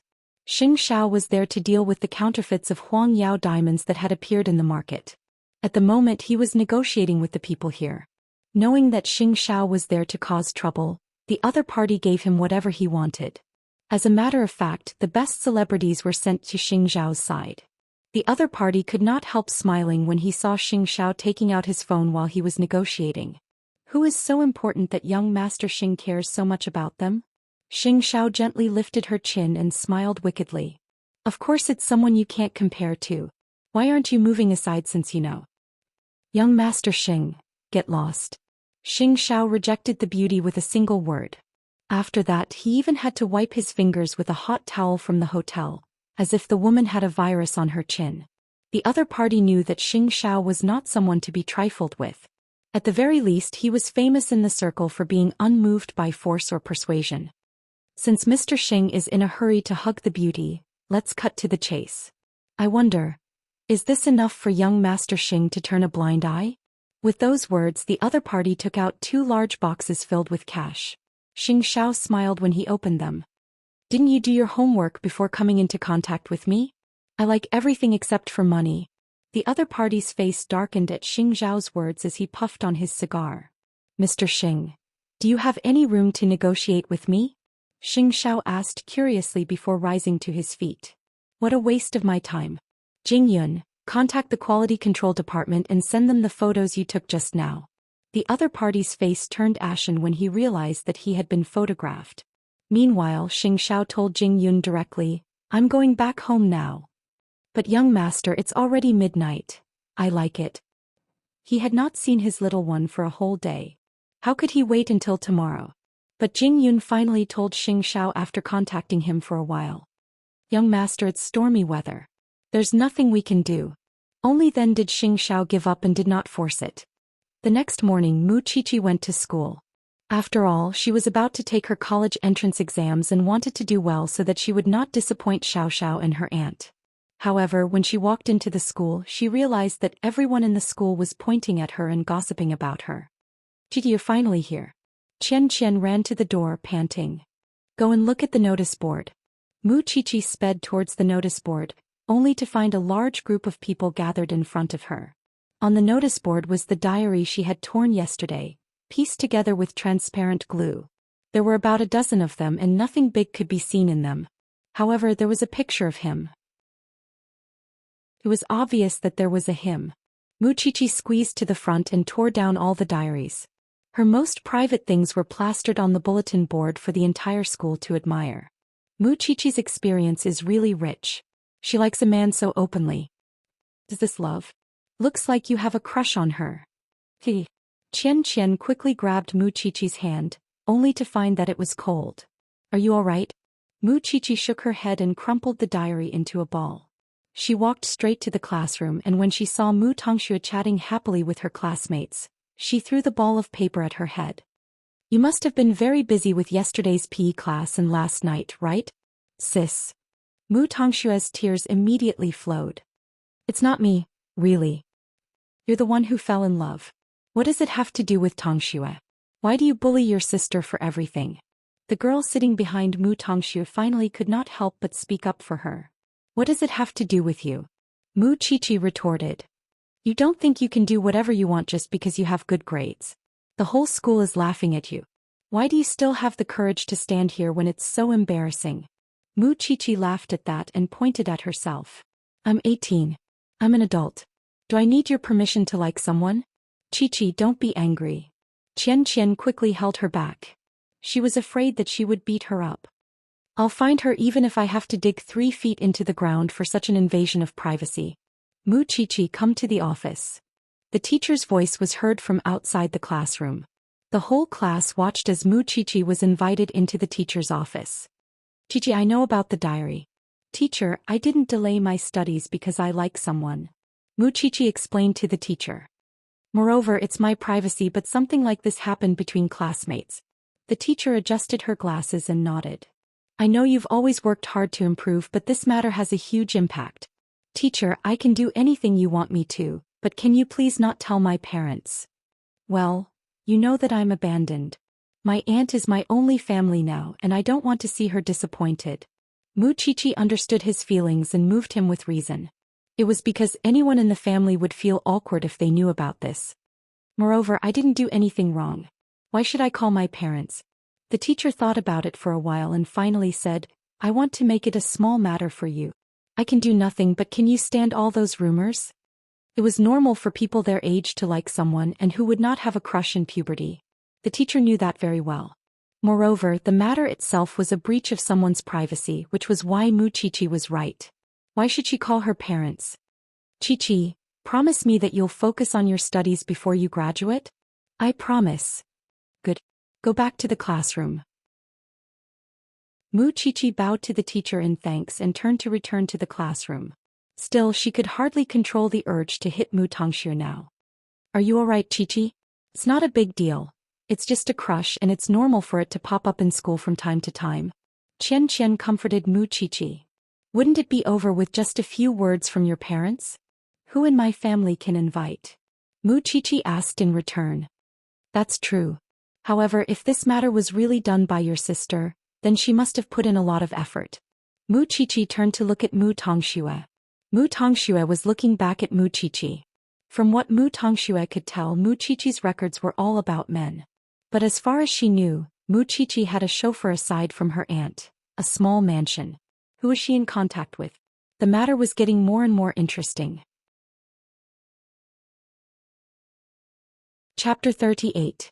In fact, Mu Qiqi knew very well that her aunt would soon find out if Mu Tongxue knew about it. It was fine to be mistaken as puppy love, but she could not let others know that it was Xiao, because she did not dare to gamble. If others knew about it, what would her aunt and others think of their relationship, let alone whether Xianxia would hate her? She did not want to bring trouble to Xianxia. If that was the case, it was better to go home early and give her aunt a shot in the arm. That was why the first thing Mu Qiqi did after class was to rush home. Su Zipei was surprised to see her hugging herself as soon as she got home. What happened? And Zipei actually have a crush on a boy in school. I wrote it down in my diary, but I didn't expect Mu Tongxue to put it on the school's bulletin board. Su Zipei was bewildered at that. Puppy love. Zipei. Yes, but I have a crush on him and we're in different classes. We didn't even touch. Su Zipei nodded. I trust you. You know what you're doing. But my secret is out there. Mu Qiqi's eyes reddened. I really didn't expect that Mu Tongxue would go through a trash can just to humiliate me. I really can't believe that the obedient Mu Tongxue in the eyes of the Mu family is actually so vicious. Su Zipei hugged Mu Qiqi and snorted coldly. I really want to take off her mask of hypocrisy. But it's not a big deal, Qiqi. I'm afraid that you have puppy love because I don't want it to affect your studies. Since you can tell me yourself, it means that your attitude is right. Don't be afraid. I support you. Ansibe, you don't blame me? What I hate more now is that I don't have the ability to protect you. I can't go to school and slap that sister of yours. I'm such a bitch. Mu Qiqi hugged Su Zipei tightly. Aunt Zipei, I'm not afraid of anything as long as you believe me.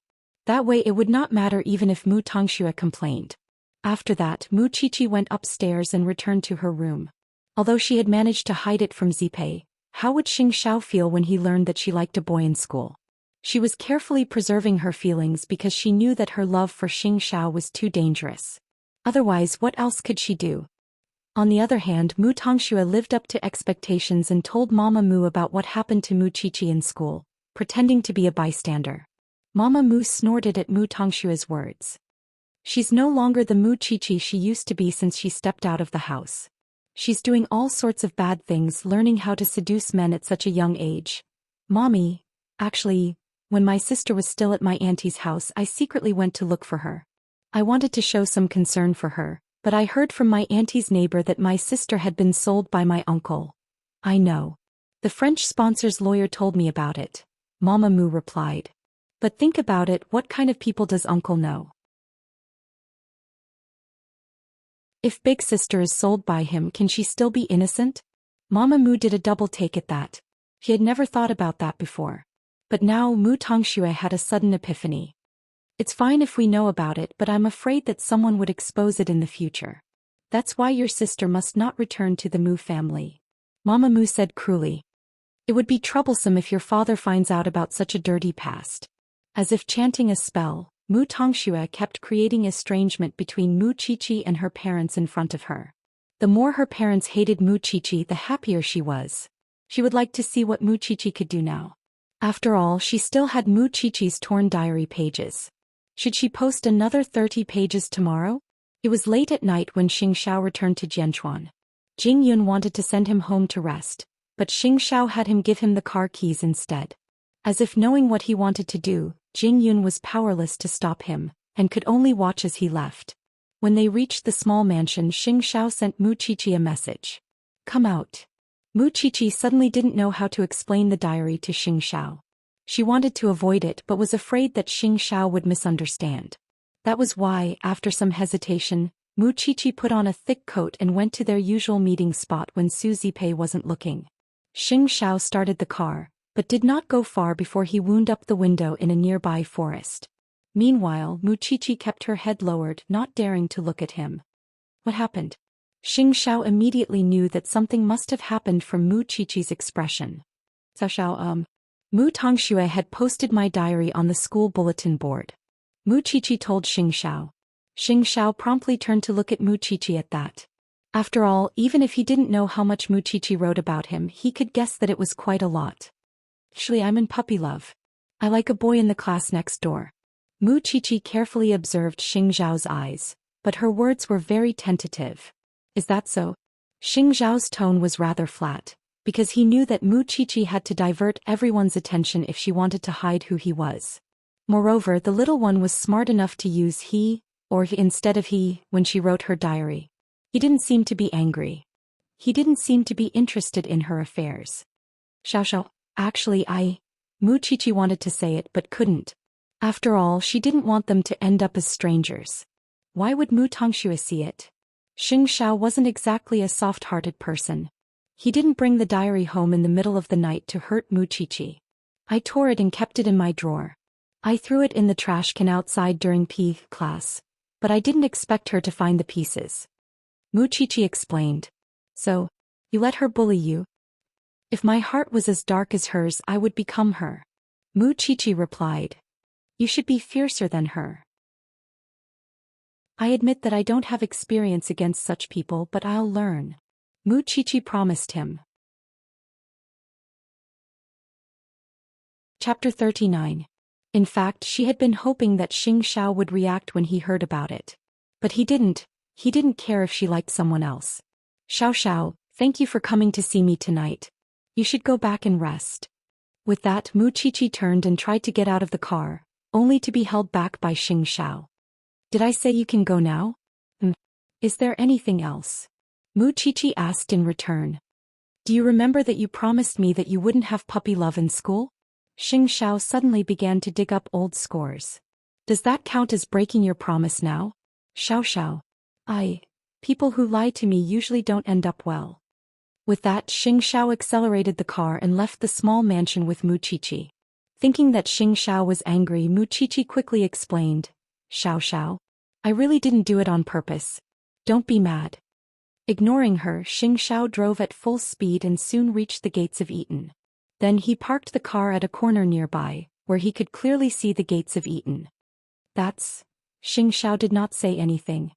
He simply hooked his arm around Mu Qiqi's chin and said to her, You might have to sleep with me here tonight. Mu Qiqi blushed, but she didn't understand what he meant. Moreover, is the person you like really someone from the university? Xianxia asked teasingly. I thought you liked someone else all along. Mu Qiqi stared at Xianxia, not daring to move a muscle. Xianxia had used all his strength. Mu Qiqi felt wronged, but she didn't dare to say who she liked out loud, because it would put Xianxia in a difficult position. Xianxia saw the tears in Mu Qiqi's eyes, and suddenly approached her cheek and kissed the tip of her nose. Why are you crying, little one? Though the kiss was as light as a goose feather, Mu Qiqi's heart was suddenly brimming with strength. Blushing, she mustered her courage and asked, Xiao, do you know that I... Stop talking and come closer. Xianxia did not let her ask further. He just held her hands and put them in his pocket. Mu Qiqi looked at Xianxia up close, fascinated by his uncanny workmanship. It's hard for me not to notice the way you look at me, the way you want to eat me up.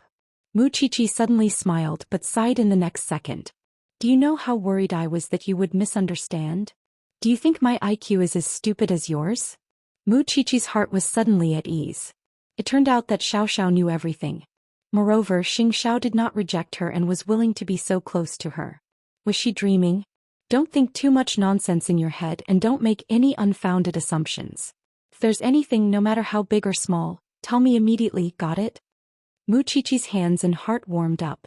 She nodded repeatedly. Still, are we here to ambush Mu Tongxue? Xianxia was a little tired and his voice was hoarse. Putting down his seat, he leaned backwards.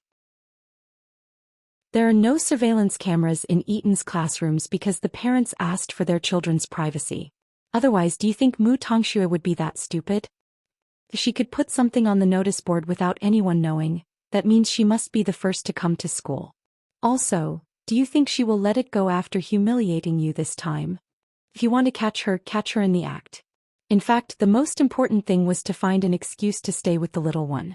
Although they did not make things clear just now, Mu Qiqi knew that Xianxia was aware that she had feelings for him, and that he did not reject her. Xianxia did not want to hurt the little one, but he did not want to expose their relationship right now. She was still young. Xiao, you can sleep if you're tired. I'll watch. It's your business in the first place. Of course you'll watch. With that, Xianxia closed his eyes, though there was a faint smile on his lips. Mu Qiqi watched Xianxiao's sleeping face in satisfaction. She was willing to do anything with the person she liked by her side, which was why she kept staring at the school gates. Eton's gates opened at 5:50. 3 minutes later, Mu Qiqi saw Mu Tongshue's figure darting into the campus. Stay in the car. Xianxia quickly told Mu Qiqi. Let Jingyun go. Where's Assistant Jing? Mu Qiqi did a double take. Why didn't she see him? He's been on standby for half an hour. With those words, Xianxia honked and Mu Qiqi saw a figure follow him. Why don't you go home and rest since Assistant Jing is already here? Mind your own business, eh? Xianxia did not know what it felt like to see his own sister set him up, but surely it would not feel good. This time Mu Tongxue was even worse. There was no telling if she should be praised for her skills or her patience. It was not easy for her to put the broken pieces back together. Of course, Mu Tongxue learned about Mu Qiqi's hatred for the Mu family after reading the diary. Still, she kept that part for her parents to enjoy and pretended to be innocent by saying that she tore it from the school bulletin board. As for the him that Mu Qiqi mentioned, he was definitely not simple. He helped her and had been bringing her out for the last few days. Mu Qiqi's diary did not contain detailed content, since it was too hard to organize. Even so, it was not hard to tell that the man had given her a pen, a phone, hair accessories and snatched a dress for her. Could it be that Mu Qiqi was a sugar daddy? Mu Tongxue became even more curious about the man's identity at the very thought. Of course, she did not notice that Jing Yun was recording everything with his phone not far from her when she was publicizing these things. Jing Yun's recording would end when Mu Tongxue left. Then he returned to the car and handed the video to Xianxia. There's going to be a good show. Xianxia gestured at Jing Yun with a finger after he finished watching the video. It was only when Jing Yun came closer that he instructed him, all without letting Mu Qiqi hear it. Mu Qiqi did not deliberately ask. After all, she was not afraid of anything as long as Xianxia was beside her. But after giving Jing Yun his instructions, Xianxia hooked his arm around Mu Qiqi's neck and told her, "Learn a little about the show later and pay that bitch back 100 times. Chapter 40. Then he sent Mu Qiqi back to the little mansion. While Su Zipei was making breakfast in the kitchen, Mu Qiqi quickly returned to her room, changed into her uniform and went downstairs, pretending that she did not leave the house last night. Su Zipei did not suspect anything and beamed at Mu Qiqi, telling her to hurry up and eat because she would be late for school. Mu Qiqi was not aware of Xiaoxiao's plan, and was very nervous and expectant at the same time. He wanted to see how Mu Tongxue would end up. Soon Mu Qiqi arrived at school, which was bustling as usual.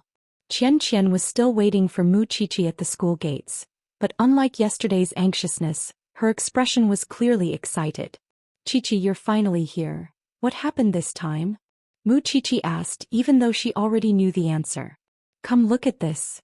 Qian pulled Mu Qiqi to the notice board and showed it to her. "I don't know which kind-hearted person took a picture of this scheming bitch pasting your diary. It's now on the notice board, the school forum and even Van Gogh's forum. It's high definition and completely uncensored." Qian looked delighted. And look. Qian pulled Mu Qiqi to the other side of the notice board and pointed at a large poster. "That kind-hearted person left this behind." Mu Qiqi was delighted when she looked at it because the content was very interesting. "This is Mu Tongxue. She posted her sister's diary and pretended to be a white lotus. Please don't hesitate to call her White Lotus Mu. Isn't she a white lotus? She would even frame her own sister. It's disgusting to expose someone else's privacy. We'll call her White Lotus Mu from now on." The surrounding students all expressed their opinions. It seemed that Mu Tongxue was going to suffer in school for a while. In the end, Qian even told Mu Qiqi craftily, "I'm telling you that White Lotus hasn't arrived at school yet. She arrived at school so early and left after doing something bad. In order not to arouse suspicion, she had to be the last to arrive at school. That way, no one would suspect her of posting her diary on the notice board." It was a pity that Mu Tongxue's little thought had smashed her own foot with a rock. Mu Qiqi remained calm and returned to the classroom with Xian. It was only when it was almost time for the morning class that Mu Tongxue arrived. "Sorry I'm late." Mu Tongxue stood at the door of the classroom, panting. Her body was so weak that she looked like she would faint at any moment. The teacher didn't want to see anyone from the Mujia, so she said to her directly, "Come in." "But Tongxue, come to the office after the morning class." "I understand, teacher." Mu Tongxue looked at Mu Qiqi. The diary posted on the bulletin board today should have been even more explosive. Why was Mu Qiqi not bothering her? Moreover, why were the gazes of the others looking at her a little different? Mu Tongxue couldn't care less about that and focused on her morning class.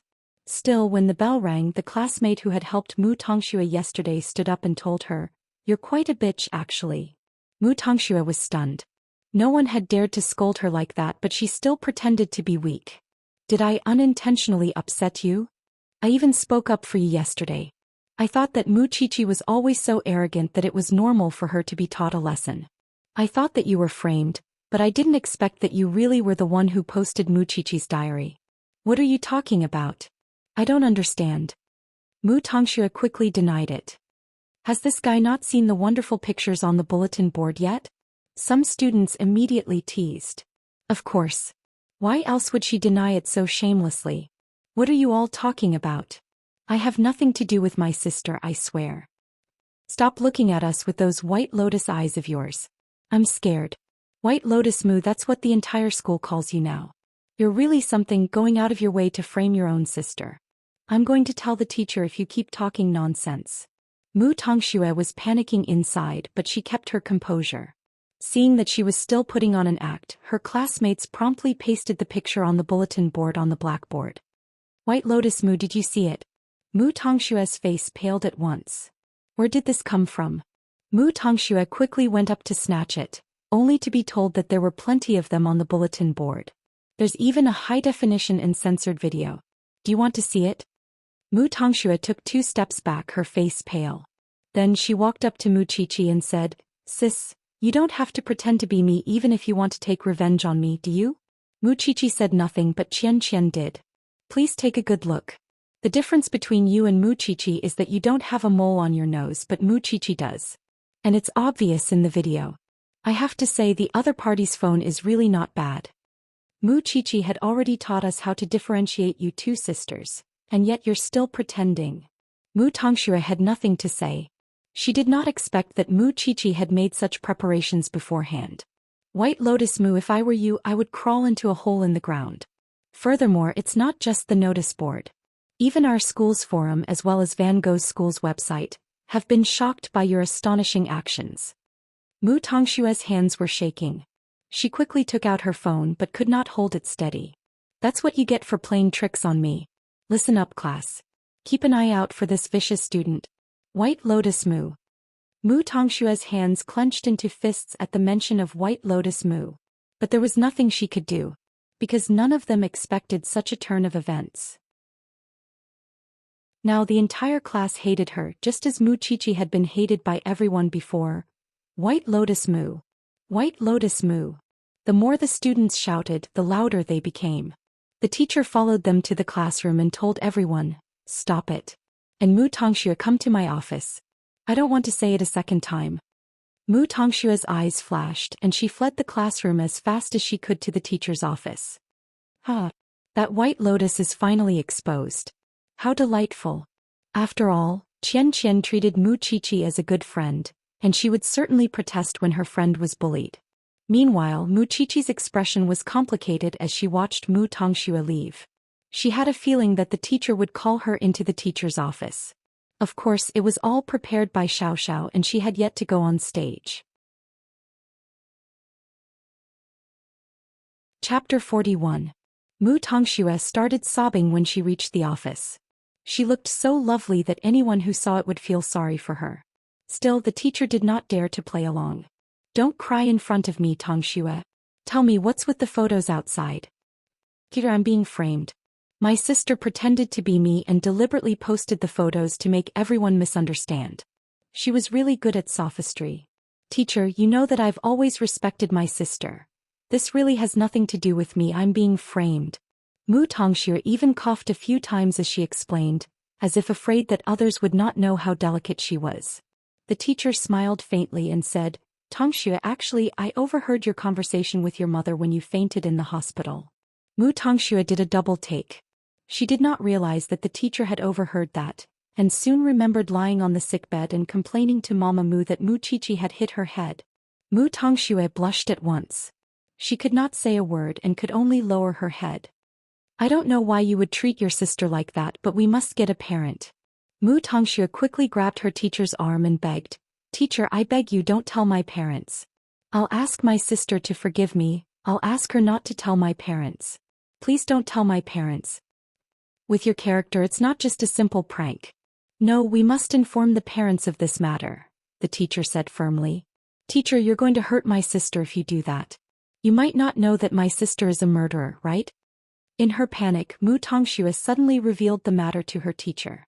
Still, her teacher was not surprised when he heard it. After all, she had heard about it from Mu Qiqi. Still, she did not expect that Mu Tongxue would be so vicious at such a young age. She had underestimated the intelligence and ability of children nowadays. After a pause, the teacher called her to her office just as Mu Qiqi expected. Mu Qiqi followed her into the office. She knew that Mu Tongxue was having a hard time when she saw her pale face. So she asked her teacher, "Teacher, why are you looking for me?" "I really didn't post your diary. You just wanted me to take the blame for you, so you pretended to be me and posted the diary, right?" Was Mu Tongshue's words even a question? He didn't even beg for mercy. Instead, he was still as domineering as ever. How annoying. "No, it's you," Mu Qiqi said. "Sister, aren't you afraid that you call me a murderer?" Mu Qiqi looked at Mu Tongxue teasingly, before turning to look at her as coldly as she could. "Why don't you go out and tell them?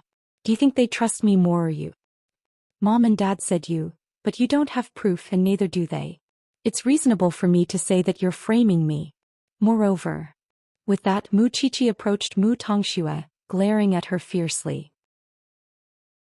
"If you spread the news that the daughter of the Mu family killed her own grandmother, do you think Dad would let you off when the Mu family's stock price plummets? Don't be the second person to be chased out of the Mu family." "Mu Tongxue, do you think I'm still the same cowardly Mu Qiqi? Whatever humiliation I suffered in the past, you will return it 100-fold today. You just want to threaten me, but you can't stop it. Right now the entire school has a pair of eyes that hate you." Mu Tongxue kept retreating but was forced into a corner by Mu Qiqi. Even so, she really didn't expect that Mu Qiqi could really become so fierce. "Don't cross the line, Qiqi," the teacher reminded her lovingly. "As for Tongxue, I want to see your parents this afternoon." Seeing that Mu Qiqi wasn't threatened, Mu Tongxue could only give in. She would never let the Mu family know what she did in school. That was why she dropped to her knees in front of Mu Qiqi and the teacher. "I'm begging you." "Begging?" Mu Qiqi said the word in amusement, ignoring Mu Tongxue. "You just want to maintain your image as a kind little angel in your family. Why should I do as you wish?" "Mu Tongxue, I'm looking forward to you being chased out of the family." With those words, Mu Qiqi left the office, and the teacher quickly helped Mu Tongxue up. She wouldn't be able to bear the consequences if the girl fainted again. "Tongxue, it's not that I have to do this, but the repercussions are too great. That's why I'll ask your parents to come in the afternoon. As for you, apologize to Mu Qiqi in front of the whole school. Perhaps everyone would forgive you that way, since it's a great thing to learn from your mistakes." Mu Tongshue's face darkened. It seemed that she couldn't avoid asking her parents to come. Still, what could she do to convince Mama Mu that Mu Qiqi had set her up? "Alright, there's nothing else. Go back to class and let me know if you need my protection." Mu Tongxue returned to class distractedly. Even so, who would dare to approach her now? She was a person who would set her own sister up, let alone her classmates who weren't even related by blood. During class, Mu Qiqi turned to look at Mu Tongxue, her eyes meaningful. After all, how had she survived back then? And now Mu Tongxue was enjoying it. Feng Shui had finally turned around. "Qiqi, what were you two talking about in the office just now?" Xianxia asked Mu Qiqi curiously. "Look at your sister. It's as if you and the teacher bullied her. Would she jump off the building later? I'm telling you, I have to warn her. My family invested in this building, so don't dirty my turf." Mu Qiqi couldn't help chuckling at Xianxia's words. "You're so talkative. She was begging me on her knees just now, but I didn't agree." "You'd have to be out of your mind to agree to someone like that." Qian rolled her eyes. "It's lucky that everyone is graduating, or she'd be in trouble at Eton." Mu Qiqi looked at Mu Tongxue again and said nothing. After all, she was now curious what Mu Tongxue would do to keep her kind nature and stop Mama Mu from coming to school. That would be interesting. Moreover, didn't Mu Qiqi think that she was deceiving herself? Now that her mask of hypocrisy was about to fall off, why couldn't she show her true colors? Mu Qiqi sneered. Still, that was none of her business, and she was more willing to spend her time with Xianxia. Chapter 42. Mama Mu arrived at Eton on time that afternoon. She was not aware of the commotion Mu Tongxue had caused, and was still under the impression that her classmates adored her daughter. When Mu Tongxue saw that she could not stop Mama Mu, she went to the top floor of Eton during break and even climbed over the fence. Some of her classmates saw her dangerous move and quickly reported it to the teacher. In no time at all, the news of someone jumping off a building spread throughout the school. Mu Tongxue appeared to be in despair. She simply stood on the top floor as if she was the one being bullied, and did such a thing when she could no longer hold back. Mama Mu was already on her way to Eton when she heard from the teacher that Mu Tongxue wanted to kill herself. Mama Mu promptly sped up and rushed to Eton, her heart burning with anxiety. By then the school had already called the police, and the police were there to comfort and provide aid. Heavens! My dear Shui. Unable to hold back any longer, Mama Mu went to the top floor after getting permission from the police. Daughter, what are you doing? She quickly asked. Come here, Mommy's here. Come to Mommy. Mommy. Mommy. Mu Tongshue's body softened at once when she saw Mama Mu. That was when the police picked her up and put her on the floor, and Mama Mu quickly hugged her. Silly girl, what are you doing? How could you scare Mommy like that? Many people were watching from below, but Mu Tongxue was soon sent to the hospital. Mu Qiqi was one of the spectators and couldn't help smiling at the sight. With that, Mama Mu no longer had the mood to care about Mu Tongshue's actions in school. All she wanted to know was who had forced her daughter to the extent that she wanted to jump off a building. Qian tugged at Mu Qiqi's arm and made a shivering gesture. Your sister is a god. With her acting skills, she would definitely win national awards if she were to become an actress. Do you think that's all she's capable of? Mu Qiqi sneered. She knows a lot more. Still, that was none of her business. It was fine as long as the whole school knew how embarrassing Mu Tongxue was. By the way, who is the boy you have a crush on? Qian suddenly turned her gaze to Mu Qiqi's exposed diary. I've never seen you following any boy. I can't tell you about this, Mu Qiqi said mysteriously and went back to the classroom with Qian. Be that as it may, the classroom was gloomy in the afternoon. Perhaps everyone thought that Mu Tongxue had turned the entire class into a mess after her arrival, and was now famous throughout the school. Qiqi, tell us, who is it that you like? Have you ever confessed? Hearing Qian's question, Mu Qiqi shook her head. I can't say it. How can we do that? Now it's the girls who take the initiative. Think about it, an outstanding man is also worth fighting for, okay? Did you kiss? Mu Qiqi shook her head and asked, how do you know so much?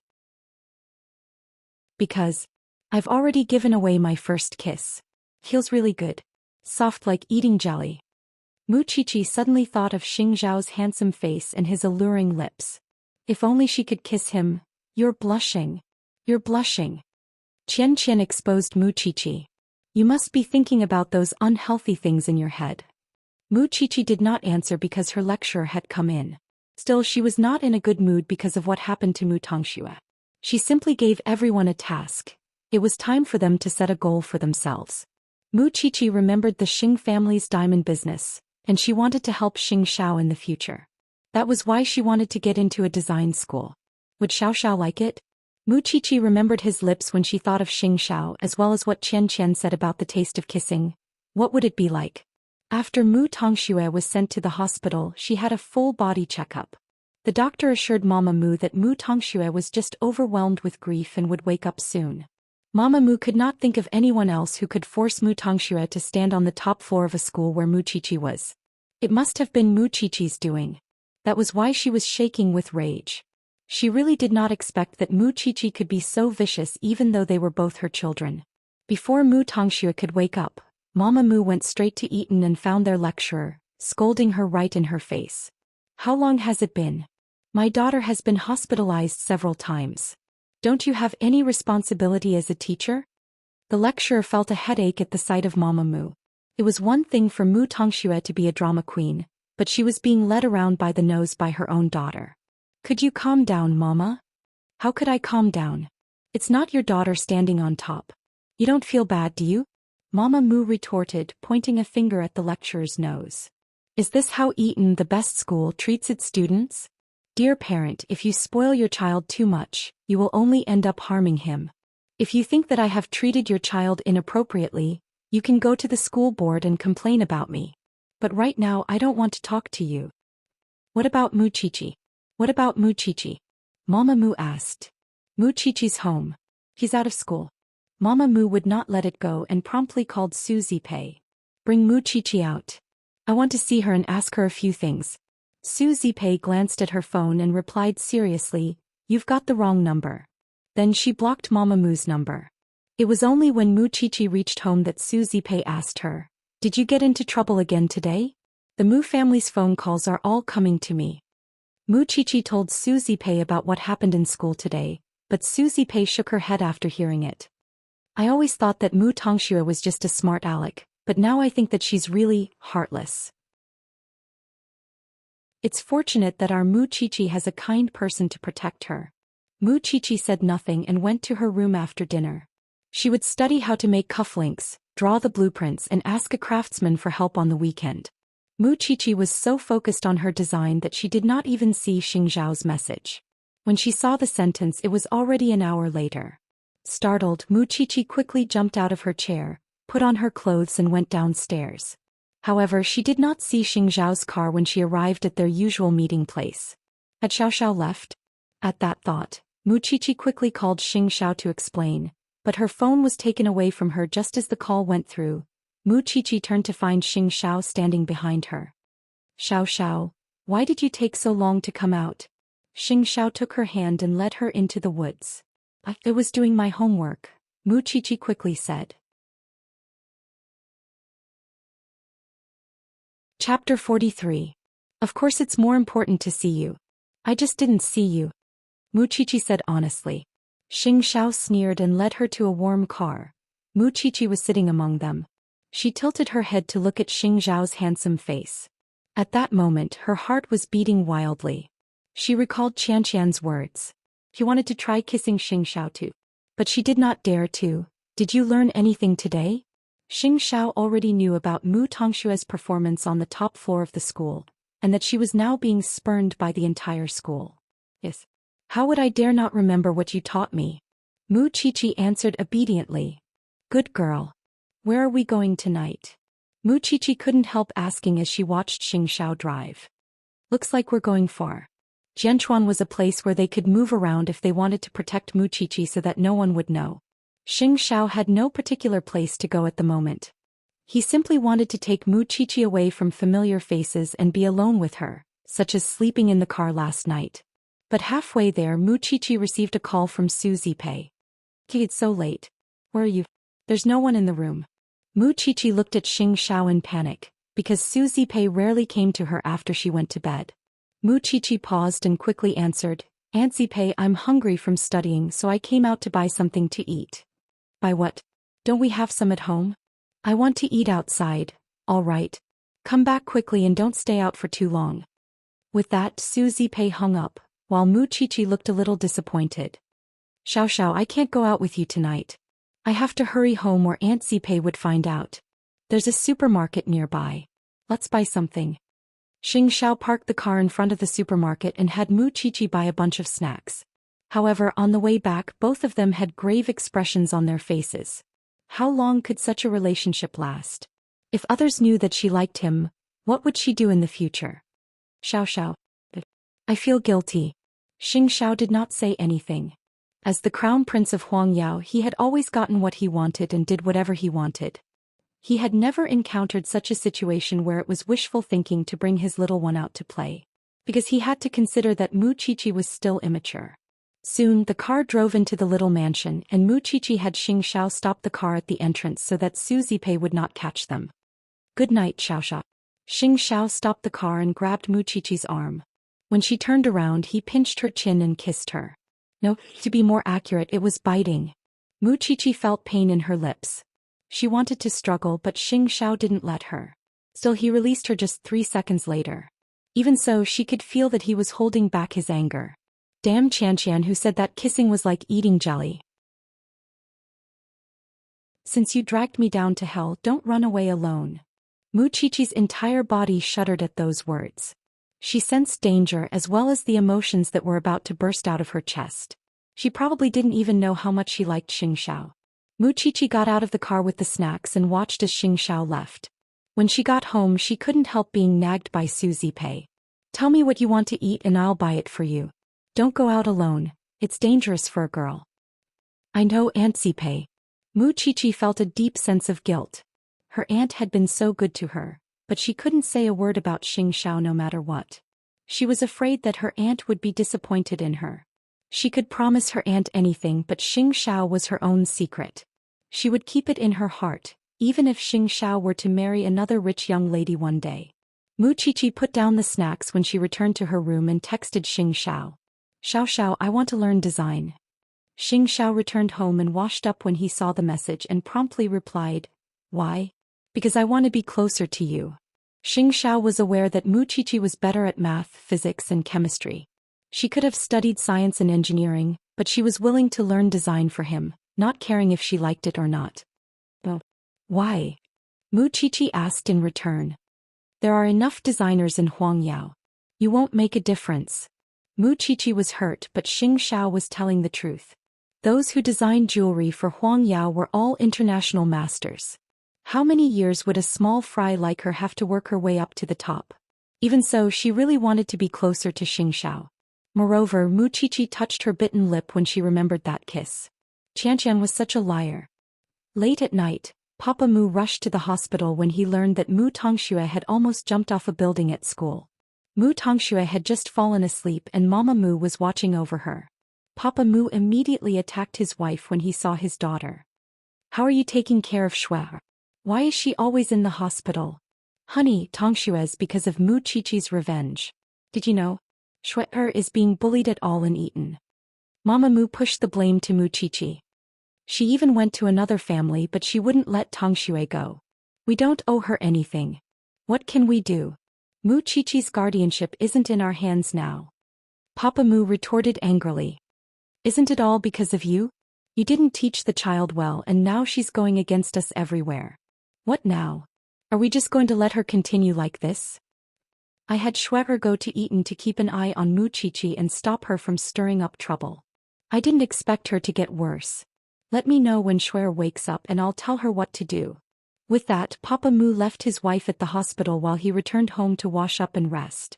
Papa Mu was an absolute chauvinist. In this family, everyone had to obey him. That was why Mama Mu and Mu Tongxue couldn't be blamed for being afraid of him. On the other hand, Mu Qiqi hated him more than anything else. Still, just as Papa Mu was about to leave, Mu Tongxue opened her eyes and shouted, "Daddy? Sis, someone's keeping her." "What did you say?" Papa Mu stared at Mu Tongxue in shock, asking her in disbelief. Chapter 44. "Hubby, if it's true and someone else finds out about it, how would we face the Mu family in the future?" Mama Mu quickly said. "It's too embarrassing." Mama Mu's first reaction was not to worry about her daughter's safety, but the embarrassment. Papa Mu snorted coldly. "So you know how embarrassing it is. There's no other way but to send Mu Qiqi abroad. That way no one would know even if she dies there." "But why would she listen to us?" Mama Mu asked. "Mu Qiqi is now with someone else. She's so arrogant, does she even respect us as her parents? Go find her and tell her that we'll allow her to return to the Mu family. She'll be the young lady of the Mu family just like before, and I won't scold or beat her as long as she agrees to leave the country." Papa Mu ordered. "Let her return to the Mu family. That's the most I can do for her. Don't push your luck." "All right. I'll go find her when she recovers." Papa Mu's tone made it seem as if he was giving Mu Qiqi a great gift. He was Mu Tongshue's father after all. In his heart he probably believed that Mu Qiqi wanted to return to the Mu family. After all, the French tycoon was only sponsoring her and not supporting her for life. It was only by returning to the Mu family that she could enjoy the treatment of a rich young lady, and not have to worry about food or clothing for the rest of her life. That confidence made Mu Qiqi's stand last time a waste. That was why Papa Mu believed that it was the greatest concession he could make for Mu Qiqi. She should not have been accepted into the Mu family after killing her grandmother. But to prevent Mu Qiqi from making more headlines, Papa Mu finally made that difficult decision. "Don't be afraid, dear. Mu Qiqi might be back, but your father is sending her abroad. She won't bully you anymore." Mu Tongshue's eyes welled with tears. She hugged Mama Mu and sobbed softly. "Mommy, you're the best."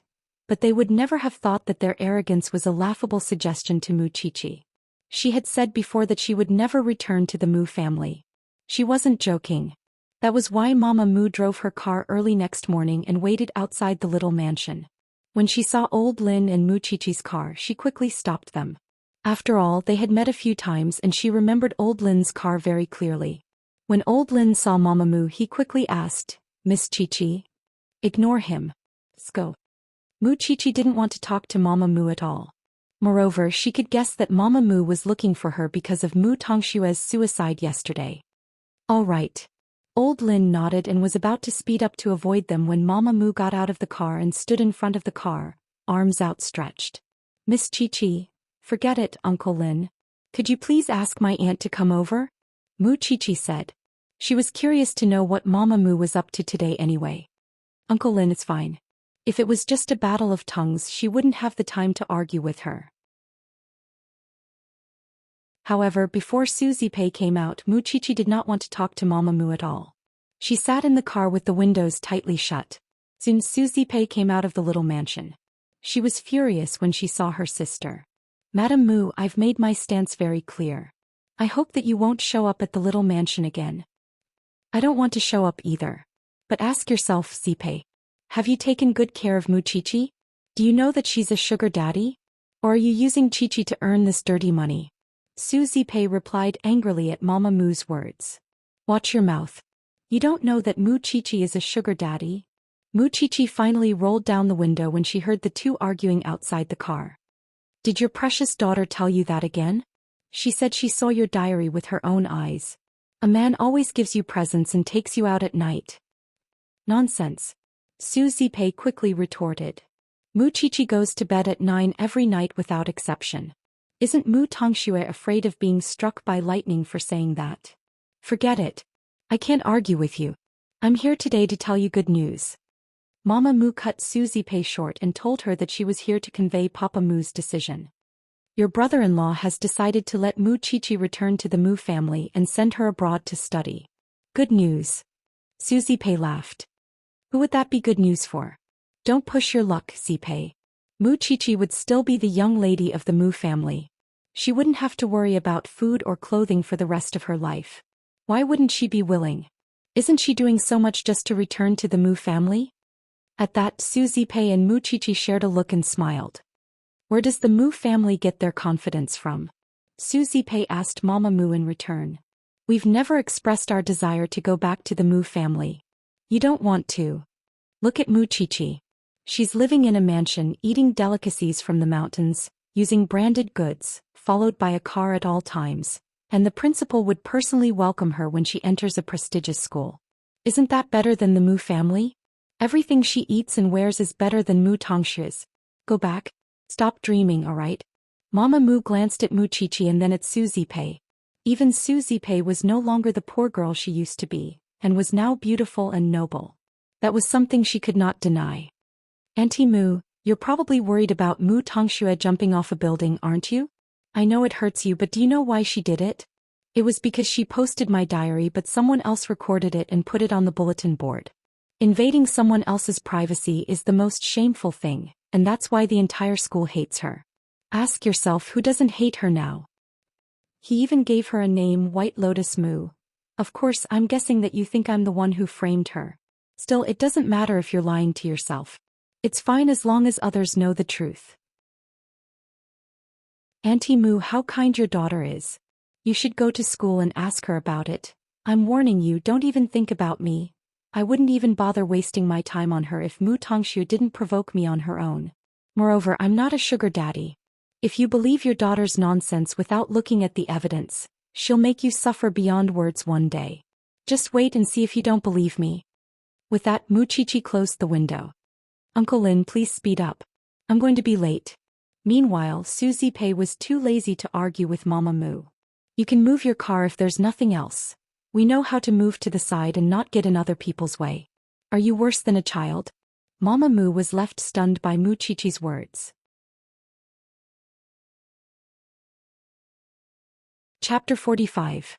Still, Mu Chi-Chi made it sound like it was real. Didn't she say that she could just ask in school? Since she was already out, she might as well go to Eton. Hence, Mama Mu drove to the gates of Eton, just as students were rushing to school from all directions. Mama Mu promptly grabbed a student who was walking and asked, Do you know Mu Tongxue? White Lotus Mu. Who doesn't know her in school now? Isn't it disgusting to put her sister's diary on the bulletin board? The other party was a bespectacled little Prince Charming, but he had a comprehensive grasp of the school's gossip. Mu Chi-Chi didn't set her up? The video of White Lotus Mu posting her sister's diary was recorded. What else is there to say? Who are you? Stop asking so many questions. The little boy was very impatient. He pushed his glasses up the bridge of his nose and rolled his eyes at Mama Mu before leaving. Unsatisfied, Mama Mu grabbed another girl and asked, "May I ask you something? Do you know Mu Tongxue?" "Yes, White Lotus Mu. Everyone in school has the right to punish her. Didn't she try to kill herself yesterday? How embarrassing." Mama Mu was stunned when she heard that. After all, Mu Tongxue had always been an excellent student in the eyes of others, and it was the first time she heard someone say that Mu Tongxue was an embarrassment. Embarrassment. As it turned out, Xue was not forced to jump off a building because Mu Qiqi bullied her. Instead, it was because she was embarrassed that she posted Mu Qiqi's diary on the bulletin board. But Mu Tongxue did not tell her that yesterday. And when she went to school and scolded the teacher, she did not even hear what happened. For some reason, Mama Mu suddenly felt complicated. That was why she called her husband. Papa Mu answered the call impatiently. "I'm at work now. Can you not bother me with these trivial things? Can't you handle something as simple as sending Mu Qiqi abroad?" Mama Mu felt wronged, but she was used to it. Hence, she told her father everything that happened in the morning. Papa Mu was left stunned once more. After all, Mu Tongxue had always been obedient and sensible and would never scheme like that. Even so, Mama Mu had gotten a video of Mu Tongxue posting her diary. Papa Mu was furious when he heard that. "What a disgrace. How dare you jump off a building? Hubby Xue definitely didn't do it on purpose. You know she's been very sensible since she was young." "What about Mu Qiqi? Is she willing to leave?" "I've talked to Zipei and Mu Qiqi. Both of them are living comfortably in the small villa. They don't want to return to the Mu family at all." "Little bastard, you don't even recognize your own ancestors." With that, Papa Mu hung up and told his assistant, "Call Eton right now and confirm if Xue has caused a huge commotion in Eton." The assistant nodded and immediately did as he was told. Soon he received an answer from the school. President Mu, Mississippi. Mu is now being spurned by the whole school because she posted her sister's diary. What a disgrace. This is simply too embarrassing. Furious, Papa Mu rushed to the hospital to visit Mu Tongxue after work. Mu Tongxue thought that Papa Mu would succeed in getting Mu Qiqi to leave Jianchuan, but Papa Mu was glaring at her in particular. She had seen that look before, but it was usually directed at Mu Qiqi. But now, Mu Tongxue was a little afraid. She had never seen her father looking at her like that. "Dad, isn't it enough for one of you to embarrass me in school? You had to join in the fun too, didn't you?" Papa Mu grabbed Mu Tongxue and dragged her out of bed. "If you can post your sister's diary, why can't you stop others from taking a picture?" Mu Tongxue's eyes widened at that. "Dad, are you happy now that the whole school is calling you a white lotus? The Mu family is completely humiliated now." Papa Mu bellowed. "I work hard every day, but the few of you are throwing away all my dignity." Mu Tongxue was shocked. She was truly terrified this time. Papa Mu had never been so angry at her before. Mu Qiqi would be happy if she could see it, since what Mu Tongxue was enduring now was her past. "Don't cry." Mama Mu arrived at the hospital just then. She quickly comforted him when she saw Mu Tongxue being scolded. "Husband, it's my first time even if I did something wrong. Don't blame me too much." "Xue, you have to redeem the school's reputation yourself. Don't expect me to be happy otherwise." With that, Papa Mu left the ward. It was the first time Mu Tongxue felt that it was good to be Mu Qiqi's scapegoat. In the past, she would stand aside and watch as Mu Qiqi was scolded. Now that Mu Qiqi was gone, Papa Mu was venting his anger on her instead. She could not afford to make any mistakes. "Mommy." Mama Mu sighed and hugged Mu Tongxue tightly. "I'm useless. I couldn't protect you." She was the one who complained to Papa Mu. After all, she could not bear the responsibility. If Papa Mu found out that she did not report the truth, he would definitely scold her again. It was also the first time Mu Tongxue felt that Papa Mu's attitude towards her had changed. After school, Mu Qiqi told Xianxia about Mama Mu's visit to the little mansion in the morning. Xianxia only replied when he was free. The Mu family's schemes are getting bigger and bigger. Xiao. Actually, I told Madame Mu naughtily that Mu Tongxue is being despised by everyone in school. With her personality, she would definitely tell that person at home and Mu Tongxue would be in trouble then. After all, she had been treated that way before. Papa Mu had directly laid his hands on her then. The Mu family was a strange existence in itself. Papa Mu cared about his reputation while Mama Mu cared about her own interests. Who would really care about a child? In the past it was only because Mu Tongxue made them feel less worried and proud. But now Mu Tongxue made them feel embarrassed. How could Papa Mu hold back now? That's it? I can make you even worse. Xianxia replied teasingly. Madame Mu told Aunt that I'm being taken care of by a man every day and given a lot of gifts. Luckily Aunt Zipei didn't believe it. Mu Qiqi reminded Xianxia helplessly. Kept? How are you qualified? Xianxia retorted viciously. In fact, Xianxiao's meaning was clear. Mu Qiqi was not a canary he was keeping. He did not like it and neither did he think it was necessary. Xiao, am I really that bad? Mu Qiqi could not help asking. Chapter 46. That was why Mu Qiqi did not dare to go out so openly at night, afraid that Su Zipei would find out.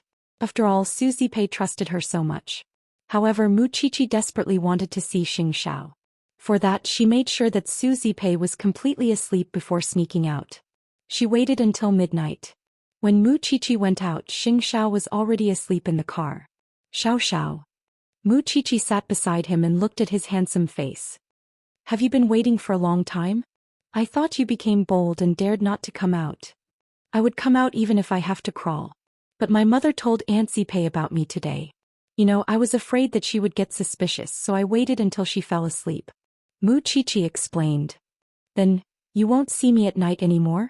Xianxia looked at Mu Qiqi meaningfully. You don't have to wait until midnight. I want to see you. Mu Qiqi quickly answered. I'm willing to wait until morning. Xianxia could not help driving a little further after achieving his goal. However, he did not leave the villa because his little one had to go to school tomorrow. She would not be energetic if she did not rest enough. Have you thought about which school you want to go to? Xianxia stopped the car and asked Mu Qiqi coolly. Or do you want to go abroad? I don't. Mu Qiqi quickly answered. I just want to stay in Jianchuan. Xianxia could not help lifting Mu Qiqi's chin at that and asked her wickedly, do you want to stay in Jianchuan or by my side? Mu Qiqi's heart was intoxicated. She looked at Xianxia and could not help asking, I just want to see you all the time. Xianxia could not help chuckling when he got the answer. Little one, you're getting more and more explicit. With that, he reached out and rubbed Mu Qiqi's lips with his long fingers. Mu Qiqi's heart raced and thumped. She felt as if she was riding the clouds to be so close to the person she loved. Then Xianxiao's face inched closer, his lashes becoming clearer. Soon, her lower lip was caught between his lips. This time he did not bite but sucked. Mu Qiqi quickly closed her eyes, but Xianxia had already left her lips. It's quite lousy. A kept woman is very proactive. That's right. You're right. Mu Qiqi blushed and quickly buried her head in his chest. This man was too good at flirting. He was just a little girl. She was no match for him at all. Xiao, I don't know which university I'm going to. Can you help me fill in my wish? When Xiao heard that, he quickly asked, what if I let you read it again? Are you going to do it? Mu Qiqi shook her head. I trust you. You always do what's best for me. Though Mu Qiqi's words sounded a little fake, Xiao enjoyed it. Although he did not immediately answer her, he kept her wish in mind. Either way, I don't want to be in the same school as Mu Tongxue. I have a feeling that she would pursue our relationship relentlessly. Xiao said nothing. He hugged Mu Qiqi and pressed her head against his chest for a few minutes before letting go. You're flying to Italy tomorrow morning. Don't let anyone bully you when I'm not around. I know. Mu Qiqi nodded and left Xiao's embrace. But just as she was about to get out of the car, Xiao grabbed her and quickly covered her lips. There was no helping it. The little one's lips were just that addictive. Mu Qiqi reached out to hug Xiao by reflex and responded clumsily and awkwardly. Afraid of leaving a mark, Xiao eventually stopped there and did not go too deep. After that, Mu Qiqi got out of the car and returned to the little mansion. Remembering Xiao's 2 kisses tonight, Mu Qiqi felt that she was about to faint from bliss. Of course, the more blissful she was, the more afraid she was. If the day came when everyone knew about their relationship, Wouldn't she have to separate from Xiaoxiao when that time came? There was no helping it. Her natural melancholy left Mu Qiqi both blissful and fearful. Meanwhile, Xianxia should have been resting after returning to the Xing family, but instead he had Jing Yun search for the best faculty in every university in Jianchuan, because he did not want to disappoint his little one. Seeing that he was so serious, Jing Yun said, "Young master, you really seem to have fallen for it." Xianxia was sitting on the sofa, flipping through the university information. He knew Mu Qiqi's ability, which was why getting into his alma mater would not be a problem. Moreover, his alma mater's science faculty was one of the top in the country. No one would have imagined that the great crown prince of Huang Yao, young master Xing, whose very name would strike fear in the hearts of others and eighth brother of the Xing family would become a demon, was choosing the ideal university for a high school girl who was about to apply to. That was why Jing Yun felt that Xianxia was completely caught up in it. Xianxia did a series of analysis and picked out the faculty that Mu Qiqi was confident in. After putting down his pen, he looked at Jing Yun and said, "Yes, I'm falling for it. Do you have a problem with that?" "Young master, you know very well that's impossible. It would only hurt Miss Mu Qiqi. What are you afraid of if she's not afraid?" Xianxia couldn't help asking Jing Yun in return. "Jing Yun, a soul that succumbs to fate is boring. Young master, I'm just afraid that you would get hurt when the time comes. I've told you before. Hurt is hurt, kneel is kneel. I'm not afraid, so what are you afraid of?" "No matter what you say, I can't stop worrying about my little one now. I can't let go of her, and it's up to you whether you want to support her or keep stabbing her in the back. But I won't change my decision because of you." With that, Xianxia put away the university information and went to the bathroom to wash up. Jing Yun was upset. He could understand if it was anyone else, but why did it have to be Mu Qiqi? The Mu family and the Xing family had always been incompatible. Although Xing Zhao's generation no longer cared about those grudges, the generation before him still cared. Still, if he did not stand by Xing Zhao's side and the matter was exposed, there would really be only two of them left. Although it was hard for him to accept it, he decided to try and accept Mu Qiqi's place in Xing Zhao's heart. Moreover, he would help young master keep it a secret from master and madam. In fact, Xianxia knew Jing Yun's personality well enough to know that he would never betray him. Even so, the little one could certainly fight back against petty schemes, but she was still so immature when it came to grand schemes.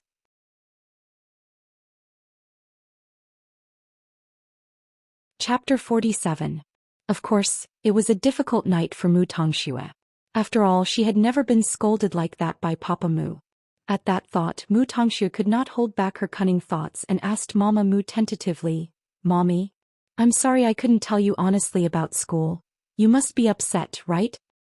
"To tell the truth, dear, I was stunned when your sister told me. I couldn't believe it was you. My sister always bullied me at school. I had no other choice but to do this." Mu Tongshua's eyes reddened. "You know that I wouldn't do anything out of line. I just wanted to teach her a lesson so that she wouldn't bully me all the time. I didn't expect it to backfire. I feel bad for embarrassing the Mu family too. That's why I don't blame you, Daddy." Mu Tongxue was right. Mama Mu only knew about it because Mu Qiqi told on her behind her back. Otherwise, Mama Mu wouldn't have noticed that she had been caught posting the diary after she jumped off a building. "Dear, please give in to Mu Qiqi when we get back to school. She doesn't listen to anyone now. I'm afraid she would hurt you even more. You're our only treasure now, and I don't want you to be hurt in any way." Mu Tongxue nodded, sitting on the bed, her face full of worry. "Then, what about Sis being a mistress? I went to your aunt. Why would she admit it? She said that Mu Qiqi sleeps at 9 every day, and I suspect that she's fooling around behind your aunt's back." Mama Mu sneered. "Even so, it's hard to prove their innocence. But we can't do anything to them now since we don't have custody of your sister." Mu Tongxue did not ask further. She could only find out if she investigated on her own. And did her aunt trust Mu Qiqi that much? Then what if she had another part of Mu Qiqi's diary? Mu Tongxue did not believe that her aunt would remain indifferent when she showed it to her. The next morning, Mu Qiqi received a call from Xianxia just as she got out of bed. She was immediately energized. "Xiaoxiao, what's up? It's so early. Are you sure you won't regret letting me decide your school?" Xianxia asked her with certainty. "No regrets. Don't tell me you didn't sleep the whole night because of what I said last night." Mu Qiqi replied. You wish. Xianxia sneered. I've already sent you the name of the school and the name of the department. After hanging up the phone sweetly, Mu Qiqi opened the inbox on her phone. When she saw the name of the school, she immediately jumped up from the bed. Did Xiao want her to enter his alma mater and become his junior? Senior, junior. At that thought, Mu Qiqi promptly decided that she would follow in his footsteps. That was why Mu Qiqi went to school early in the morning. It was then that Mu Tongxue appeared near the little mansion with her backpack. She wanted to meet Su Zipei in private. Mu Tongxue waited by the door just as Mama Mu did when the security guards refused to let her in. Su Zipei would go out every day to buy groceries for Mu Qiqi, and she did a double take when she saw Mu Tongxue standing in the snow when she left the iron gates. Even so, she knew that it was not Mu Qiqi. Although they were twin sisters, their auras were completely different. Su Zipei could tell who was Mu Qiqi and who was Mu Tongxue at once. That was why her expression was a little unnatural. The Mu family was really something. Did they not stop pestering her every day? That was why Su Zipei was about to ignore her, but Mu Tongxue stopped her. Auntie, I want to talk to you. You're not even going to school and waiting here just to talk to me. Su Zipei smiled. What are you trying to sow discord in front of me, Tongxue? Doesn't Aunt Zipei know that sister is meeting a man? Mu Tongxue asked Su Zipei. I told you that Mu Tongxue doesn't have time to meet strange men. How long are you going to slander her? Well, what if I have proof? With those words, Mu Tongxue took out a few pages of Mu Qiqi's diary from her bag and handed it to Su Zipei. Aunt Zipei, take a look at it yourself. I'm worried about sister. Su Zipei took the diary but did not give Mu Tongxue any face and promptly returned to the little mansion. Why would the Mu family not let Mu Tongxue go? Hence, Su Zipei threw the pages of Mu Tongxue's diary into a drawer. Who would read something that violated their privacy? Mu Qiqi would definitely be upset if she knew. She was Mu Tongxue's only relative now, and would she not believe Mu Qiqi? Mu Tongxue was not confident that Su Zipei would read it, and even guessed that Su Zipei would know about it. That was why her trip was in vain. Still, it would be nice to tell Mu Qiqi about it and see her reaction, even though she would feel terrible after entering the classroom. Look, White Lotus Mu is here. You still have the courage to come. Mu Qiqi turned to Mu Tongxue, who gestured for her to go outside for a private chat. Mu Qiqi rose to her feet and went to the corridor outside the classroom. Soon Mu Tongxue came out as well and said, I gave the rest of your diary to Aunt Zipei this morning while you were in school. That's why she's probably admiring what you wrote about holding a man's hand at home. Although Mu Qiqi was a little flustered at those words, she maintained her composure. Mu Tongxue, do you know why you're called White Lotus Mu now?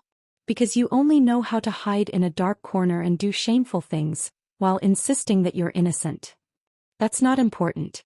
I just want to know who your sugar daddy is. Others might not believe it, but you and I both know that he exists. Mu Tongxue told Mu Qiqi. Sister, I might not let go of that part of you in the future. Mu Qiqi glared at her coldly, not bothered to waste words with trash. I'm looking forward to it too. What's Aunt Zipei's expression when she sees you after school today? Mu Qiqi smiled when she saw Mu Tongxue's smug expression. She approached Mu Tongxue and said, Let's not talk about me. Let's talk about you. Mom and Dad probably didn't treat you well when they found out about your embarrassing incident at the hospital. That's how I came over. You'll have to bear it yourself from now on. I'm telling you, Uncle Mu will beat you up, and your delicate body, you have to take care of it or you won't be able to take a beating.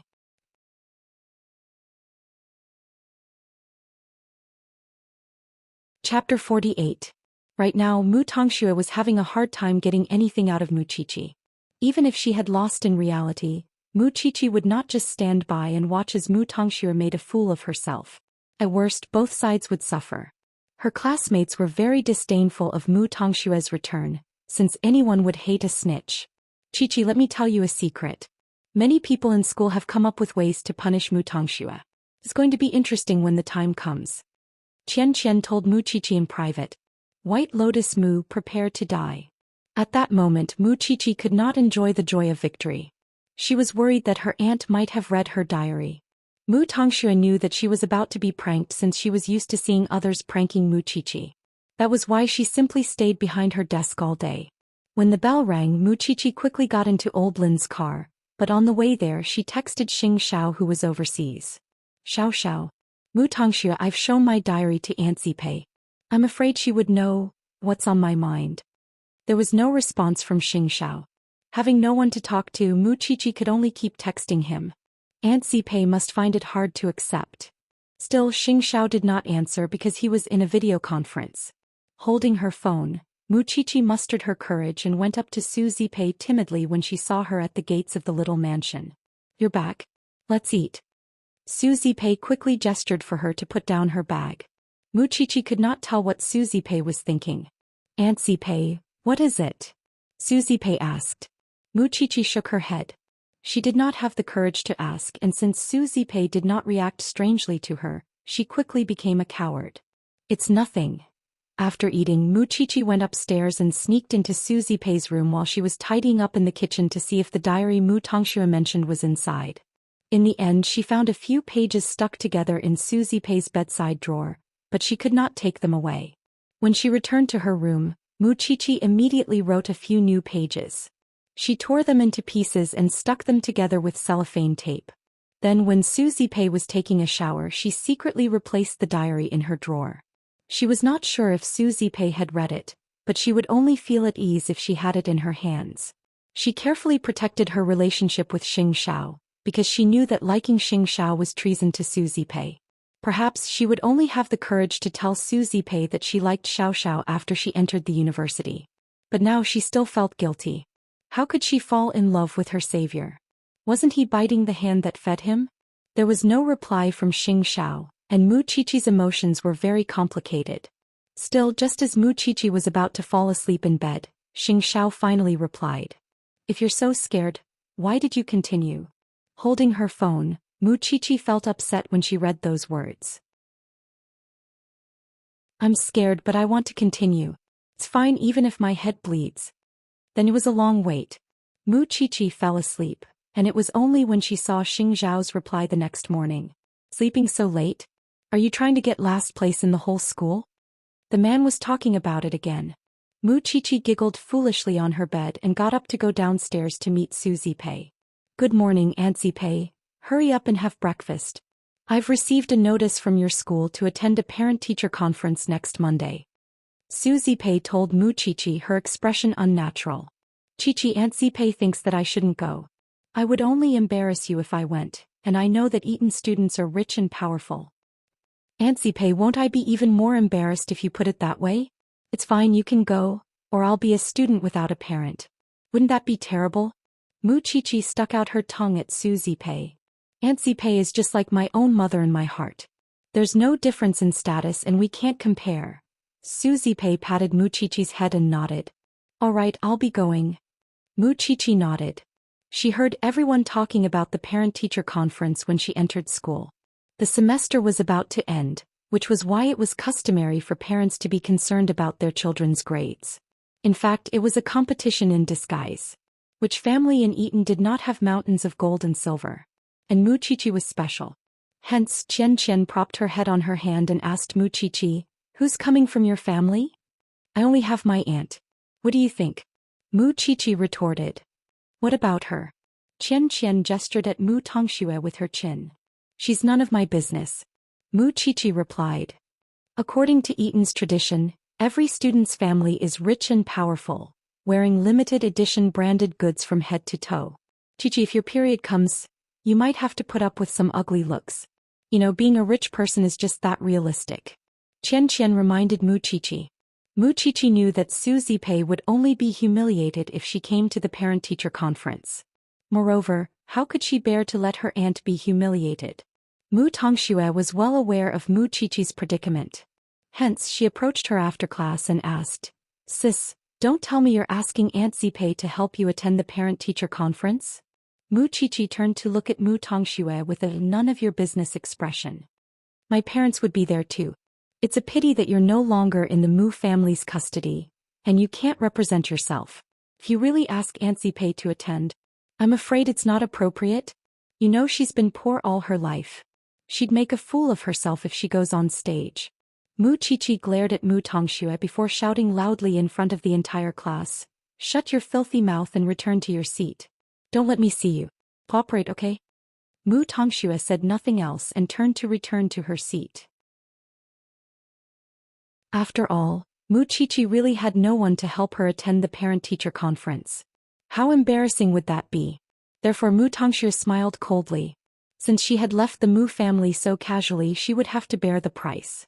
Mu Qiqi hesitated at Mu Tongshue's words. It was not that she despised Su Zipei's family background, but she was worried that other parents would embarrass Su Zipei. She did not want someone she cherished to suffer. Even so, she could not live without a parent.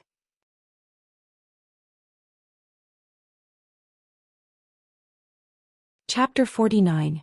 Let your aunt go, and she has to go. But Mu Qiqi was very worried that Su Zipei would be mocked by others, especially Mama Mu. She did not want her aunt to suffer such humiliation. Leave the rest to Jing Yun. Would Jing Yun spare her aunt a few days' worth of mockery? Mu Qiqi knew very well that the elegance and composure of nobles emanated from their very bones, while Su Zipei's aura was very simple. Even if she did not know how it would turn out, she could not do without her parents. Xianxia seemed to have noticed her friend's distress and so told her, "What's wrong with letting your aunt attend? What's the point of being richer now? If you're afraid of being bullied by White Lotus Mu, I can tell my parents to take care of your aunt." Mu Qiqi could not help smiling at that. "It's good enough that you're so considerate. I'll think of something myself." In fact, Xianxia was right. At most, if someone bullied her aunt, she would fight them to the death. In the evening, Mu Qiqi returned home after class to find that the stylist arranged by Jing Yun had arrived at the little mansion, and was now changing Su Zipei's appearance. "You're back, Qiqi?" Su Zipei was sitting on the sofa letting the stylist trim her hair. "Aunt, what are you doing?" "Young Master Xing told me not to embarrass you at the parent-teacher conference. So he arranged for these designers to help Aunt Zipei. They will also teach Aunt Zipei a lot about fashion, so you don't have to worry when the time comes." Su Zipei smiled at her. "Young Master Xing has been very kind to us. That's why she's so obsessed with that man," Mu Qiqi thought. "You guys continue. I'm going upstairs to do my homework." With those words, Mu Qiqi grabbed her bag and went upstairs. Then she took out her phone and texted Xianxia. "Xiao, are you really going to change your aunt? In just a few days?" Xianxia did not reply to Mu Qiqi when he received the message. Judging from the little one's excitement, she must be looking forward to the parent-teacher conference in a few days.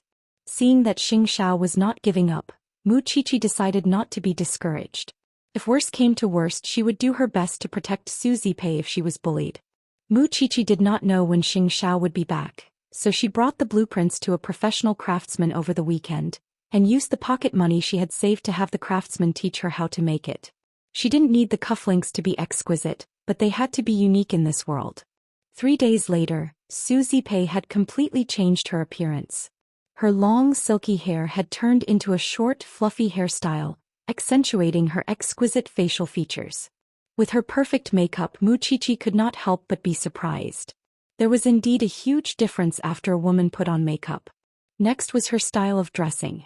In the past, Su Zipei was very thrifty, casual and simple. But now there was someone who matched her clothes and put them in the wardrobe. She would never make a mistake again. In other words, from head to toe, even from her behavior, Su Zipei was like a noble from the British royal family. "Aunt Zipei, I don't even recognize you." Mu Qiqi could not help exclaiming when she saw Su Zipei's transformation. Then a slender figure walked behind Mu Qiqi and held her wriggling shoulders. "Why are you so excited?" Mu Qiqi turned and almost jumped when she saw Xianxia. Fortunately, Su Zipei was there and she held back and did not lunge at him. "Brother Xiao, why are you here?" "To check the results." Xianxia was still tired and the plane had just landed. Still, he couldn't care less about anything else as he missed the little one, and went to the little mansion first. Then Xianxia studied Su Zipei from head to toe with a sharp gaze. "Not bad. Yes, Aunt Zipei. You'll definitely be the prettiest tomorrow." Mu Qiqi sighed in awe. "But Xiao, no, I mean Brother Xiao, what if someone else hits on you? Stay aloof the whole time and look at others as if I'm looking down on all of you. Don't respond to what others say, especially Mama Mu's provocations. Remember, everyone but you will be a joke tomorrow." Not to mention Su Zipei, Even Mu Qiqi felt her blood boiling after hearing that. Of course, Mu Qiqi and Su Zipei were complementary, and Su Zipei could not do without Mu Qiqi's cooperation. Xianxia turned to look at Mu Qiqi and told her, "You must look at others with the attitude of, 'My aunt is so noble and cold,' you must hold back if you can't accept it. You must remain calm even in the face of Mu Tongshua's provocation, and radiate calmness from your bones." Mu Qiqi nodded at that. "I understand, Brother Xiao. If that's the case, I'll watch your performance tomorrow. I'm going back to the Xing family." In just a few short minutes, Xianxia was about to leave when Mu Qiqi stopped him. "Do you want to eat before you leave? There's something else," Xianxia said and mouthed to Mu Qiqi, "See you tonight." Mu Qiqi nodded and did not stop him. "I'll see you out. Save your strength for the parent-teacher conference tomorrow." With those venomous words, Xianxia turned and left. Mu Qiqi wanted to see Xianxia at all times, but he was really too busy. Young Master Xing is such a good person. It must be hard on him to take care of us alone when he's so busy. I only hope that he could find a beautiful young lady and live happily ever after. Mu Qiqi couldn't help asking Su Zipei at that. "Aunt Zipei, what kind of girl do you think Brother Xiao is suitable for?" Su Zipei thought about it and shook her head. "I really can't think of anyone who would be good enough for young Master Xing." Mu Qiqi was both happy and sad at that. After all, she was too ordinary while Xianxia was too dazzling. She was not even sure if Xianxia liked her, or if he was just teasing her on a whim. On his way home after leaving the small mansion, Xianxia ran into Jing Yun, who was waiting for him. "Young master, the banquet is about to start and there are many young ladies here tonight. It seems that the chairman is looking for a partner for you young masters and ladies." "I don't care. You know my taste," Xianxia told Jing Yun. "I'm leaving halfway through the banquet. Help me think of something." "Understood, young master."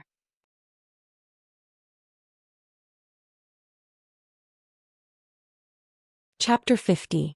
At the celebration banquet, the chips clashed and goblets clattered. Xianxia sat in a corner bored, completely unwilling to join such a boring and time-wasting gathering. When Papa Sheng saw that Xianxia was sitting in a corner, he gestured for a few single girls to come over and strike up a conversation. Many of the socialites had the heart but not the guts. One of them, a voluptuous young lady from the Jiang family, walked up to Xianxia ostentatiously, intent on challenging the legend of aristocratic circles. "Young Master Xing, do you mind if I sit beside you?" Xianxia opened his eyes and glanced at her. There was a teasing smile at the corner of his mouth. "Compared to a hill, I prefer a flat plain. I wonder if Miss Jiang has heard of the phrase big breasts without brains?" Miss Jiang did a double take, a flame abruptly burning in her eyes. "Young Master Xing doesn't seem to care about women." "You're wrong. There's still someone who catches my eye." "Who is it?" Xianxia smiled and stood up from the sofa. He said to her, "I'm going to do something exciting with her now. Are you coming with me?" Miss Jiang's expression was complicated and distressed. There was no one like Xianxia who was unrestrained and unafraid of offending anyone. But it was precisely because of his terrible character that he attracted a lot of attention. In the end, Xianxia went to Jing Yun's side, because he knew that Jing Yun had informed Papa Mu that Xianxia must leave at once. Nonetheless, when they left the hotel, Xianxia told Jing Yun, "Get out of the car. Young master, even if you're going to see Miss Mu Qiqi, you still have to take care of things or I'll be troubled." Jing Yun's excuse for having Xianxia come out was that there was an emergency that Xianxia had to deal with immediately. Xianxia said nothing and simply waved at Jing Yun, gesturing for him to go home by himself. After that, Xianxia drove to the small mansion and sent his little one a text message when he got downstairs. Moments later, Mu Qiqi jogged into the car, the fragrance of her body still lingering in Xianxiao's nostrils. Still, it was much more relaxing than the expensive perfumes that women wore, and Xianxia couldn't help putting his hand on Mu Qiqi's shoulder. "Smells so good. Use this from now on and don't change it." Mu Qiqi knew at once when she saw his retro black suit that he had come from some big occasion. "Are you not busy?" Xianxia retracted his head and said proudly, "Then I'm leaving, don't go." Mu Qiqi quickly grabbed him. "It wasn't easy for me to see you. Aren't you afraid of your aunt?" Xianxia glanced sideways at her and asked. "I'm scared, but I can't control my heart either." "Your heart is already under my control," Xianxia told her directly. When Mu Qiqi heard that, she immediately lowered her head and muttered, "What about your heart?" Pretending not to hear it, Xianxia leaned on Mu Qiqi's shoulder and closed his eyes to rest. Mu Qiqi did not ask further because she knew that it was one-sided. She wanted to like him, and even if he did not respond, her heart would not change. After a long while, Xianxia spoke again, "Don't forget your past and your dreams because of me." Mu Qiqi was a little disappointed at that, but she quickly took out a small gift box from her pocket and gave it to Xianxia. "This is for you." "What is it?" Xianxia took it and opened it to see that it was a cufflink. He looked very used to it. "I made it myself," Mu Qiqi added. Xianxia simply put it in his coat pocket and said nothing else, turning to Mu Qiqi. "Go back. Your aunt will come looking for you later." "Xiao, aren't you afraid?" Mu Qiqi sat in the car and did not move. It was then that Xianxia reached out and hooked his arm around her neck, pulling her closer. "I've told you before. Don't think about getting out alone since you dragged me into hell." "I didn't want to get out alone," Mu Qiqi said, feeling wronged. "But I don't dare to ask anything from Xiao. I can only be careful. Perhaps drunk." Xiao simply picked Mu Qiqi up and placed her on his lap. Mu Qiqi did a double take. She had never sat on Xiao in such a position. Even so, they could clearly feel each other's warmth. Mu Qiqi could also smell the scent of red wine on Xiao's body. "You drank?" Xiao was about to say something when he saw someone passing by the woods. He quickly put Mu Qiqi back on her seat and said to her after the person left, "Go back. I'll come back tomorrow night." Mu Qiqi nodded. Then she opened the door and got out of the car. She watched as Xiao drove away, feeling complicated and upset. It was clearly shameful and she had to be careful. Why did she plunge headfirst into it? Soon Mu Qiqi returned to her room. Xiao did not react even after she gave him the gift. He probably would not like something made by a child like her. In fact, she would not know that Xiao parked his car by the roadside after he left the little mansion. He took out a small box from his coat and touched the cufflinks inside. After all, it was the first time Xiao had received something made by someone else since he was a child. Although the design of the cufflinks was not very impressive and even looked adorably ugly, Xiao put them in the pocket of his suit close to his heart. The next day when Mu Qiqi went downstairs, Zhou Xian was ready to go to Eton to make Mu Qiqi proud. Mu Qiqi quickly gave her a thumbs up when she saw that Zhou Xian was dressed in luxury goods. "You're so beautiful today. It's good that you like it. But it's too expensive and I'm afraid I'll break it." "Don't be nervous, Aunt Xipe. Just do as Xiao, Brother Xiao said last night." Mu Qiqi told Zhou Xian. "Don't worry, it won't break." Zhou Xian smiled and poked Mu Qiqi's nose. "Don't worry. I know what to do. I won't drop the ball when it matters." Mu Qiqi made an okay gesture and left the little mansion with Zhou Xian after breakfast. Even old Lin was impressed by Zhou Xian. "You're very beautiful today, Miss Su." Zhou Xian smiled at old Lin as Xiao taught her. That was how one's temperament came to be. Then they got into the car. Still, Mu Qiqi, who had just told Zhou Xian not to be nervous, was now nervous herself. You're tuning in to the Zhou Xian's Legacy YouTube channel. Don't forget to subscribe and join us on this journey to catch the most captivating stories.